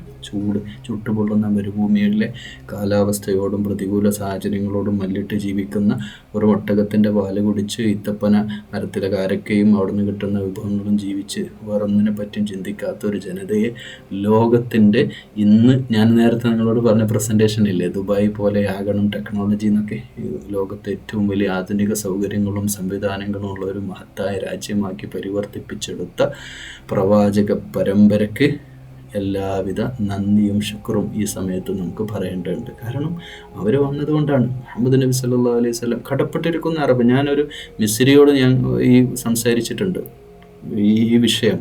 നിങ്ങൾ ഏറ്റവും കൂടുതൽ കടപ്പെട്ടിരിക്കുന്ന മുഹമ്മദ് മുസ്തഫ സല്ലല്ലാഹു അലൈഹി നബി വന്നില്ലായിരുന്നെങ്കിൽ നിങ്ങളെ മക്ക എങ്ങനെ ഉണ്ടാവുമായിരുന്നു, നിങ്ങളെ സൗദി എങ്ങനെ ഉണ്ടാവുമായിരുന്നു? ഈ രാജ്യങ്ങൾ ഇത്ര വലിയ മാറ്റം ഉണ്ടായത് പ്രവാചകന്മാരുടെ വരവുകൊണ്ടല്ലേ.